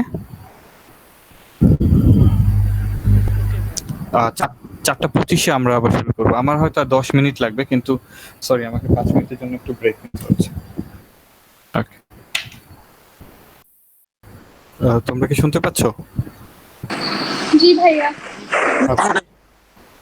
ওকে, তাহলে আমাদের যেটা আমরা বললাম যে আমরা পোস্ট প্রসেসিং এর .ctl, যেটা কিনা একটা বাইনারি ডেটা পেলাম, ওটাকে আমরা সিডিও দিয়ে netcdf মানে .nc তে কনভার্ট করব। এখন আমরা ওটা পাইথনে কিভাবে রিড করব? এখন পাইথনে যখন আমাদের রিড করতে হয়, কোল্যাবে সাধারণত netcdf4 এটা হচ্ছে একটা লাইব্রেরি, এই লাইব্রেরিটা বিল্ট ইন দেয়া থাকে না, তো এটা আমাদেরকে ইনস্টল করে নিতে হয়। যেমন আমরা এর আগে যে কোনো লাইব্রেরি জাস্ট ইম্পোর্ট করে ফেলছি, কারণ ওটা ইনস্টল করা ছিল, ইম্পোর্ট করলেই আমরা কল করলেই ও চলে আসছে। বাট এই যে তোমার netcdf4, এটা হচ্ছে netcdf ফাইল নিয়ে কাজ করতে গেলে এই লাইব্রেরিটা লাগে, এটা বিল্ট ইন ইনস্টল করা থাকে না। এটা ইনস্টল করার কোডটা কি? এই যে দেখতে পাচ্ছ, পিপ স্পেস ইনস্টল স্পেস ওই লাইব্রেরিটার নাম। এটা তোমার যে কোনো লাইব্রেরি যদি তুমি ইম্পোর্ট করো এবং তখন যদি ওইখানে ইরর আসে যে এই লাইব্রেরিটা ইনস্টল করা নাই, তখন তুমি জাস্ট ওই পিপ স্পেস ইনস্টল স্পেস ওই লাইব্রেরিটার নাম লিখলে ওই লাইব্রেরিটা অটোমেটিক ইনস্টল হয়ে যাবে। এখানে যে ডাউনলোডের এটা দেখাবে, দেন ওইটা ইনস্টল হয়ে যাবে। তো ফার্স্টে তুমি ওই লাইব্রেরিটা ইনস্টল করলাম, দেন আমাদের netcdf ডাটা নিয়ে কাজ করতে হলে এই 3টে লাইব্রেরি লাগে। এর বাইরে আবার অন্য অ্যানালিসিস করার জন্য হয়তো আমাদের নামপাই লাগতেছে, ম্যাটপ্লট লাগতেছে, কিন্তু এখানে শুধুমাত্র আমি ওই লাইব্রেরি দিছি যেটা কিনা আমার শুধুমাত্র netcdf টাকে CSV তে কনভার্ট করবে। তারপরের কাজের জন্য আমরা আবার দরকার হলে পরে আবার লাইব্রেরি ইম্পোর্ট করে নিব। হ্যাঁ, একবারে তুমি সব লাইব্রেরি এখানে ইম্পোর্ট করতে পারো, এটা যে যেরকম কাজ করতে পছন্দ করে, যে যেভাবে গুছাতে পছন্দ করে। তো আমাদের এই কাজের জন্য এই 3টা লাইব্রেরি লাগবে। এক হচ্ছে নেটসিডিএ 4, ওটাকে নেটসিডিএ 4 ইম্পোর্টস, ওটাকে কিন্তু আমি এস টেস দেইনি আর। হ্যাঁ, ইম্পোর্ট নেটসিডিএ 4, পান্ডাসটাকে পিডিতে করলাম। আর এক্স অ্যারে হচ্ছে যে তোমার অ্যারে আছে না, অ্যারে নিয়ে কাজ করার জন্য সাধারণত এক্স অ্যারে সাধারণত ইউজ করা হয়। তো আমরা এখানে এক্স অ্যারেটাও নিব, আর কারণ হচ্ছে নেটসিডিএফ এর ভিতরে অ্যারের মধ্যে হচ্ছে ডেটাগুলো স্টোর থাকে। সো এখানে আমরা এক্স অ্যারেকে নিলাম অ্যাজ এক্সআর, দেন আমরা ওটাকে ইম্পোর্ট করলাম, আমাদের লাইব্রেরিগুলো ইম্পোর্ট হয়ে গেল। দেন আমরা রিড করব কিভাবে? ফার্স্ট অফ অল আমাদের যেটা করতে হবে, হ্যাঁ, এই যে এনসি ফাইলটা, যে এনসি ফাইলটা নিয়ে কাজ করতে চাচ্ছি, ওটা কিন্তু আমাদের এখানে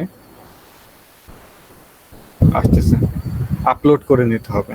হ্যাঁ, ধরো আমি এখানে একটা ছোট ফাইল নিয়ে কাজ করছি, এটা হচ্ছে তোমার সি সারফেস টেম্পারেচারের, গ্লোবাল সি সারফেস টেম্পারেচারের একটা ফাইল। তা আমি ফার্স্টে করব কি, যে এই জায়গাটায় গিয়ে আপলোড করে নিব এনসি ফাইলটা। এখানে ক্লিক করব, দেন ব্রাউজারের যে জায়গাটাতে আছে আমি ওই ড্রাইভে যাব, দেন ওটাকে সিলেক্ট করে আপলোড করে দিব, আপলোড হয়ে যাবে। ওকে, তারপরে আমি করলাম কি, SST_NC_ফাইল একটা ভেরিয়েবল ক্রিয়েট করলাম, তার ভিতরে আমি জাস্ট ইনভার্টেড কমা দিয়ে ওইটাকে রেখে দিলাম, টোটাল নেটসিডিএফ ফাইলটাকে আমি রেখে দিলাম। রেখে দেওয়ার পরে আমি তারপরে করলাম কি, যে এনসি, এবার আমি অ্যাকচুয়ালি করতেছি, ডাটাটাকে রিড করতেছি। NC = নেটসিডিএফ 4, এটা আমাদের হচ্ছে লাইব্রেরি ডট ডাটা সেট। দিয়ে আমি এই ফাইলটার নাম যেটার ভিতরে রাখছি ওটা দিয়ে দিচ্ছি, SST_NC_ফাইল। আর মোড কি, রিডিং মোড। হ্যাঁ, আমরা রিডিং মোডে ডাটাটাকে এনসির ভিতরে দিয়ে দিচ্ছি, আমরা এখান থেকে ডাটাগুলো রিড করব। এর জন্য ইনভার্টেড কমার ভিতরে আমি আর দিলাম। যদি আমি রাইট করতে চাই তাহলে আমি দিব কি, W। হ্যাঁ, এরকম রিড, রাইট, আরো কি কি জানি আছে, এডিট এইসব অনেক কিছু আছে, সেই অনুযায়ী এই জায়গায় মোডটা চেঞ্জ করতে হয়। আমরা যেহেতু আপাতত রিড করতেছি, তাই আমরা মোডে দিব ইনভার্টেড কমার ভিতরে আর। তো আমরা করলাম কি, নেটসিডিএফ ফাইলটাকে আপলোড করলাম, ওটাকে একটা নতুন ভেরিয়েবলের মধ্যে দিয়ে দিলাম, যেমনটা আমরা আগে ইউআরএল এর ক্ষেত্রে করছি, এখানে ওইরকম একটা ভেরিয়েবলের মধ্যে দিয়ে দিলাম। দেন এনসি নামে আমরা ফাইলটা আলটিমেটলি রিড করলাম, তারপরে আমরা লাইব্রেরিটা কল করলাম, ডট ফাংশনটা হচ্ছে ডেটা সেট, এই ফাংশনটা ডাকলাম। তারপরে আমি হচ্ছে এই যে ফাইলটা, ওই ফাইলটার নাম এখানে লিখে দিলাম, আর কোন মোডে আমরা ওপেন করতেছি সেটা হচ্ছে রিডিং মোডে, দিয়ে আমি এক্সিকিউট করলাম। তখন এনসির ভিতরে ডেটাটা রিড হয়ে গেল। এখন আমি ওইটার ভ্যালুগুলো দেখতে চাচ্ছি, যে এখানে কি কি কলাম আছে, হ্যাঁ, কতগুলো ভেরিয়েবল আছে। এখন আমি করবো কি, ওই যে ফাইলটার ভিতর রাখছি, আগে তো আমরা রাখতাম ডিএফ এর মধ্যে, এখন আমরা রাখছি এনসির মধ্যে। তাহলে NC.variables.keys, তারপর হচ্ছে ফার্স্ট ব্র্যাকেট। এইটা যদি আমরা দেই তাহলে হবে কি, ওর ভিতরে যতগুলো ভেরিয়েবল আছে সব নাম চলে আসবে। যেমন এটার ভিতর ছিল অ্যানালিসিস ইরোর, এটা আসছে টাইম ছিল, ল্যাট ছিল, লন ছিল, সি আইস ফ্র্যাকশন ছিল, মানে সিতে কতটুকু আইস ফ্র্যাকশন আছে। তারপর হচ্ছে অ্যানালাইজড এসএসটি হচ্ছে সি সারফেস টেম্পারেচার অ্যানালিসিস করা, এটা ছিল। আর হচ্ছে মাস্ক ছিল। এই কটা ভেরিয়েবল ছিল। তো আমাদের তো 148টা হয় বা আরো বেশি হয়, হ্যাঁ, টাইম টু নিয়ে তো আরো বেশি হয়। সবগুলোর নাম এখানে আসবে যখন আমরা আমাদের ডাব্লিউআরএফ আউটপুটটাকে এখানে রিড করার পর nc.variables.keys দেব, তখন সবগুলো চলে আসবে। তখন আমাদেরকে অ্যাসাইন করে নিতে হবে যে আমার আসলে এই কাজের জন্য কোনটা কোনটা দরকার। যেমন আমার ল্যাট লাগবে, তাহলে আমি ল্যাট একটা ভেরিয়েবল দিলাম, তার ভিতরে nc.variables এর ল্যাটটা নিয়ে নিলাম। আর এইটা দ্বারা আমি বুঝাচ্ছি সব ল্যাট, যত ল্যাট আছে সব নিয়ে নিলাম। দেন আবার লংটা দরকার, লঙ্গিটিউড, আমি ওই একই কাজ করলাম, nc.variables এই থার্ড ব্র্যাকেট দিয়ে ইনভার্টেড কমার ভিতরে ওই এখান দিয়ে আমি নামগুলো নিয়ে নিব, লং, ওইটারও সব নিলাম। দেন আমার টাইম দরকার, তারপর টাইম ভেরিয়েবল নামে একটা ভেরিয়েবল ক্রিয়েট করলাম, যার ভিতরে আমি টাইমটা নিলাম। তারপর হচ্ছে ডাইমেনশন অফ টাইম, ওইটা আমি পুরোপুরি ভাবে নিলাম। যেমন এখানে তো শুধু টাইমটা নিছি, বাট এখানে দেখো আমি করছি কি, নাম্বারটাকে ডেটে কনভার্ট করছি। হ্যাঁ, ডেটে কনভার্ট করছি এবং তার সাথে আমি ওইটার ইউনিট দিয়ে দিছি। ডেইজ হলে ডেইজ, মান্থ হলে মান্থ, আবার আওয়ার হলে আওয়ার, এরকম যদি থাকে। এখানে যেহেতু ছিল এর জন্য আমি ওটাকে ডাইমেনশনে নিয়ে নিছি। হ্যাঁ, এই কাজটা আমরা হচ্ছে যে তোমার টাইম সিরিজ বলো বা ই করো, এটা হচ্ছে মেইন, যে আমি কোন আসপেক্টে ডেটাটাকে সাজাবো। হ্যাঁ, আর নর্মালি আমরা ডেটাটাকে টাইমের আসপেক্টে সাজাই, হয়তো অন্যান্য কাজে অন্যরা অন্যভাবে সাজাতে পারে, বাট আমরা মেটিওলজিক্যাল আসপেক্টে দেখা যায় কি টাইমের এগেনস্টে, যেমন আমরা এর আগে যে ডাটাগুলো নিয়ে কাজ করছি, ইয়ার ছিল, মান্থ ছিল, 3 আওয়ারলি হলে আওয়ার ছিল, তারপরে ডেটা ছিল, এইখানেও আমরা ওই কাজটাই করতেছি। হ্যাঁ, আমরা টাইমটাকে একটা ইন্ডেক্স বানাচ্ছি, তার আসপেক্টে সব ডাটাটাকে সাজাবো, এর জন্য আমরা এই কাজটা করলাম। ওকে, লাস্টলি আমি আমার মেইন ভেরিয়েবলটাকে নিলাম, এগুলো তো বলতে পারো ওয়ান কাইন্ড অফ ডাইমেনশন। আর লাস্টে আমি ভেরিয়েবলটাকে নিলাম, যেমন সি সারফেস টেম্পারেচার একটা নিলাম। যদি এখানে অন্য আরো কতগুলো দরকার হয় তাহলে ততগুলো নিতে হবে, ম্যাক্স টি, মিন টি, রিলেটিভ হিউমিডিটি, রেইনফল, যতগুলো দরকার আমি ততগুলো নিয়ে এটা রান করব, তাহলে এই প্রত্যেকটা ভেরিয়েবলের মধ্যে ওই ইনফরমেশনগুলো চলে আসবে। দেন আমি করলাম কি, যে ওটাকে আমি সিএসভি তে কনভার্ট করব। হ্যাঁ ভাইয়া একটা কোশ্চেন। হ্যাঁ, ভাইয়া আমি কি ফার্স্টে ল্যাটলন সব সেট করে নিব, তারপরে ইচ্ছা করলে চেঞ্জ করতে পারবো না? কেমন চেঞ্জ করতে চাচ্ছ? মানে আমি একবার চেঞ্জ করলাম, ঠিক আছে, একবার সেট করে নিলাম, তারপর ওইটার উপরেই তো আমার সব কাজ করতে হবে, তারপর আবার হ্যাঁ। যখন চেঞ্জ করতে যাব তখন আবার দিয়ে করব না? হ্যাঁ হ্যাঁ, তখন আবার তুমি ওইভাবে দিয়ে করবা। আচ্ছা আচ্ছা, ঠিক আছে। তখন তুমি আবার ওইভাবে দিয়ে করবা। এটা হচ্ছে এইভাবে করে তুমি এই যে প্রত্যেকটা ভেরিয়েবল গুলোকে নিলা, তারপর ওই ভেরিয়েবল গুলোকে তুমি হচ্ছে ই করে ফেলতে পারো। আর যদি আরেকটা ওয়ে আছে, আরেকটা ওয়ে হচ্ছে যে তুমি তোমার পুরো ডেটা সেটটাকেই কনভার্ট করে ফেলবে এক্সেলে যেভাবে আছে। হ্যাঁ, এটাও তুমি করতে পারো, এটা হচ্ছে একটা ওয়ে। এইভাবে তুমি প্রত্যেকটা ভেরিয়েবলকে এক একটা ইসের ভিতর রাখলে, তারপর এটাকে কম্বাইন করে ফেললে। যদিও কম্বাইনটা আমি এখানে দেখাই নাই, এটা আমি দেখাবো না, কিন্তু এটা আমার কাছে ইজি লাগছে, পরে আমি এইটাতে চলে গেছি। এটা কিভাবে আমি তাহলে এটা দেখাই। আগেটা তো বললাম যে এইভাবে তুমি প্রত্যেকটা ভেরিয়েবলকে এক একটা আলাদা ইসে করে ফেললা। আচ্ছা, আমি এটাকে একটু কমপ্লিট করে দিব। হ্যাঁ, এটা ইনকমপ্লিট আছে, আমি তোমাদেরকে যখন দিব তখন কমপ্লিট করে দিব, এবং সেখানে আমি লিখেও দিব যে ওটা কিভাবে কাজ করে। আর যদি আমি ইজিলি কাজটা করতে চাই, ইজিলি নেটসিডিএফটাকে এক্সেলে কনভার্ট করতে চাই, তাহলে আমি যেটা করবো, আরেকটা ফাইল আমি নিলাম নেটসিডিএফ, এটার ভিতরে আমি ডেটা সেটটাকে ওপেন করতেছি, ওই সেই সেম ডেটা সেটটা .nc, এবং এখানে আমি ইউজ করতেছি এক্স অ্যারে। আগেবার আমি ইউজ করছিলাম কি netcdf4, এবার আমি ইউজ করতেছি এক্স অ্যারে। তো এক্স অ্যারে দিয়ে আমি xr.open_dataset, দেন আমি ওই যে nc-টা দিলাম। তারপর আমি করলাম কি netcdf.analysis sst to data frame। হ্যাঁ, কারণ এটার উপর দেখলে অ্যানালিসিস এসএসটি নামে একটা আছে, এটা তো আমি আগেই দেখে ফেলছি। তো আমি ওই অ্যানালিসিস এসএসটিটাকে ডেটা ফ্রেমে কনভার্ট করতেছি, তারপরে আবার সেই ডেটা ফ্রেমটাকে সিএসভি তে কনভার্ট করতেছি, এবং সেই সিএসভিটার নাম দিচ্ছি sst.csv। তাহলে আমি ফার্স্টে যার ভিতরে রিড করব ওইটার নাম দিব netcdf, এখানে যেমন netcdf দিছি, তারপরে ডট, আমি যে ভেরিয়েবলটাকে নিয়ে কাজ করতে চাচ্ছি, এখানে যদি আমি সবগুলো চাই তাহলে আমি সবগুলো কপি করে এখানে দিব। হ্যাঁ, অ্যানালিসিস এসএসটি, সেক্ষেত্রে এইভাবে ব্র্যাকেট দিয়ে দিতে হবে। সবগুলোর ক্ষেত্রে কিভাবে করতে হবে, একটার অধিক দিয়ে কিভাবে করতে হয় সেটা আমি মডিফাই করে দিব। এটা আসলে একটু মডিফাই করা উচিত ছিল আমার। যাই হোক, এখানে একটা জিনিস দিলাম যে ধরো আমি অ্যানালিসিস এসএসটিটা নিব, তাহলে ওই ভেরিয়েবলটার নাম ডট, ফার্স্টে আমাকে ডাটা ফ্রেমে কনভার্ট করতে হবে, আমি ডিরেক্ট অ্যারে থেকে সিএসভি তে যেতে পারবো না। তাহলে আমি ওটাকে করব কি to data frame first bracket, আবার ডট, এবার ওইটাকে আবার দিব কিসে, টু সিএসভি। তারপরে হচ্ছে সিএসভি, কোন সিএসভি নাম কি হবে, ব্র্যাকেট দিয়ে হচ্ছে আমি তখন এই ইনভার্টেড কমার মধ্যে নামটা দিয়ে দিব। তখন ও আলটিমেটলি ওই নামে sst.csv নামে এই জায়গাটাতে আরেকটা ফাইল ক্রিয়েট করবে। তোমার তো এই ফাইলটা এখানে থাকবে, এই ফাইলটা এখানে আপলোড দেয়া থাকবে, তার ঠিক নিচে আরেকটা এই যে sst.csv নামে ফাইল ক্রিয়েট হবে। দেন তুমি ধরো ওইটাকে আবার, এটা যেহেতু সিএসভি, তাহলে তুমি সিএসভি কিভাবে রিড করতে হয় তুমি জানো, যেমন sst_ts দিয়ে pd.dataframe, এটা অন্য কাজ, এটা ডিলিট করে দেবো, এটা অন্য কাজ, এটা অন্য কাজ, এটা আমাদের লাগবে না। এই যে sst = pd.read_csv sst.csv, রিড হয়ে গেল। আমরা এখন এটা টেইল দেখতে পারি, হেড দেখতে পারি, একটু চেক করে নিলাম।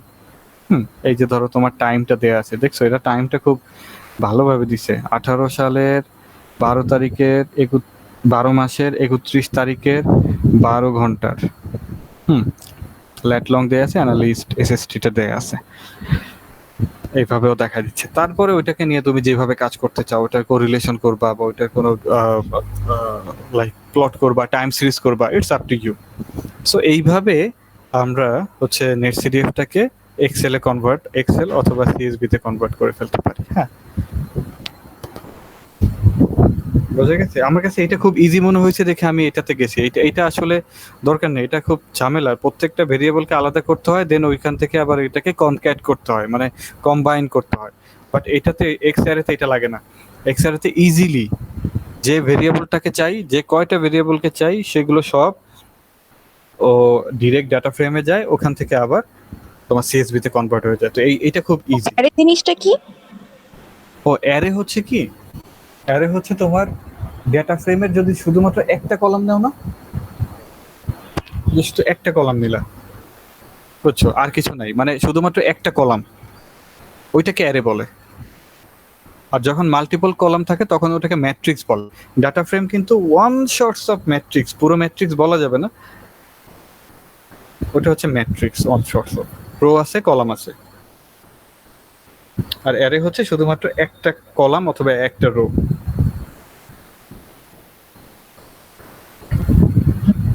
তুমি বুঝতে পারছি। আচ্ছা আচ্ছা,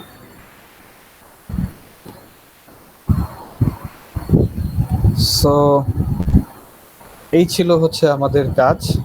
হ্যাঁ, ডাব্লিউআর আউটপুটটাকে এইভাবে এনসিতে কনভার্ট করব, তারপরে হচ্ছে আমরা পাইথনে রিড করব। তারপরে যে কাজগুলো সেগুলো আমরা এতদিনে শিখছি, যে ডেটাটাকে আমরা কিভাবে অ্যানালিসিস করব, কিভাবে কোনটার সাথে কোনটা কোরিলেশন দেখব। তারপরে ফার্দার আমরা যদি প্রেডিকশনে যাই তাহলে হয়তো আমাদের আরো কিছু অ্যানালিসিস করতে হবে, যা কিনা আমাদের এই ট্রেনিংটার ভিতর ইনক্লুডেড না, বাট এটা তোমাদের লাগবে। রিগ্রেশন, টাইম সিরিজ অ্যানালিসিস, তারপরে যদি মেশিন লার্নিং এর সুযোগ বা কারো আগ্রহ থাকে তাহলে মেশিন লার্নিং অ্যালগোরিদম গুলো, এগুলো আস্তে আস্তে আমাদের শেখা হবে। সো আমার মতে পাইথনের এইটুকুই। আমি এইটাকে কমপ্লিট করে, হ্যাঁ এইটাকে কমপ্লিট করে, আর সাথে সিডিও, হ্যাঁ সিডিও, এটা আমি শুধুমাত্র একটা কমেন্ট দিব না, সিডিওর আরো যে কিছু কমেন্ট আছে সবগুলোকে একত্রে কম্বাইন করে আমি তোমাদেরকে দিব। এবং এটা আজকে দিব না, আজকে আমি আসলে তোমাদের সাথে কথা শেষ করেই ট্রাভেল করতে চলে যাচ্ছি।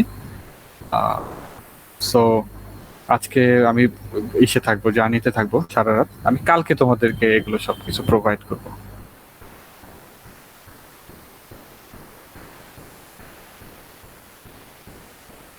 আচ্ছা, আমি কি আসি? আচ্ছা আসি।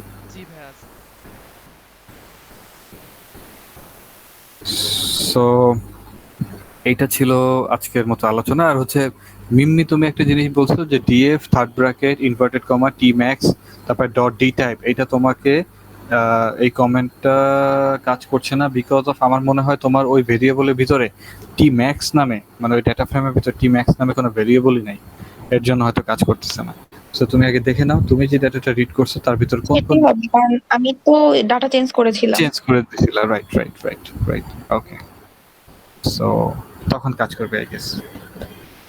সো দ্যাটস ইট, আজকের মতো এই পর্যন্তই। তোমরা তাহলে ভালো থাকো, এই জিনিসগুলো প্র্যাকটিস করো। আমি এটা তোমাদেরকে পাঠিয়ে দিব, তোমরা অবশ্যই এটা একটু প্র্যাকটিস করবা। এটা যখন তোমরা করতে যাবা, আমার পূর্ণ বিশ্বাস হয়তো সবাই ইরোর পাবা। এই যে এনসিতে কনভার্ট করে তারপরে ওটাকে সিএসভি পর্যন্ত যেতে ইরোর পাওয়া উচিত। হ্যাঁ, এবং আমি চাই তোমরা সবাই ইরোর পাও। তো এটা তো আমি কালকে তোমাদেরকে দিব, তোমরা আগামী সপ্তাহে হচ্ছে, সরি এই সপ্তাহে হচ্ছে যে তোমরা এগুলো করতে থাকো। যে যখন যে ইরোর পাবা সে আমাকে টেক্সট করতে পারো। মেসেঞ্জারে আসলে খুবই ইরেগুলার, আমি এই ধরো রিপ্লাই দেই, এই আবার দেখা যায় কি একদিনের মধ্যে আমি গায়েব পাই না। সো যদি বেশি ইমার্জেন্সি হয় তাহলে হচ্ছে আমাকে এমনি ফোনে টেক্সট দিয়ে রাখতে পারো।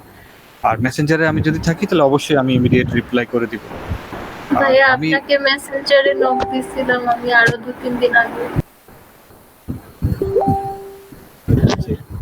আর ভাইয়া আমি তো অ্যাসাইনমেন্ট সাবমিট করতে পারিনি, তাহলে কি আমি কমপ্লিট করে তারপরে মানে একটু সময় নিয়ে করে সাবমিট করব? হ্যাঁ, সময় নাও, এতে কোনো প্রবলেম নেই, বাট পুরোটা করে তারপরে পাঠাও। ওকে ভাইয়া।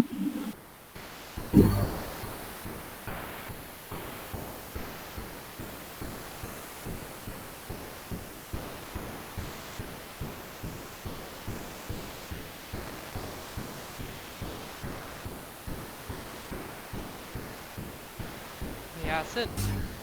হ্যাঁ ক্লাস শেষ না ভাই? হ্যাঁ, আচ্ছা তাহলে ওই কথাই রইলো, সবাই ভালো থাকো, কারো কোনো প্রবলেম হলে প্লিজ জানাও বা নিজেরা ডিসকাস করো।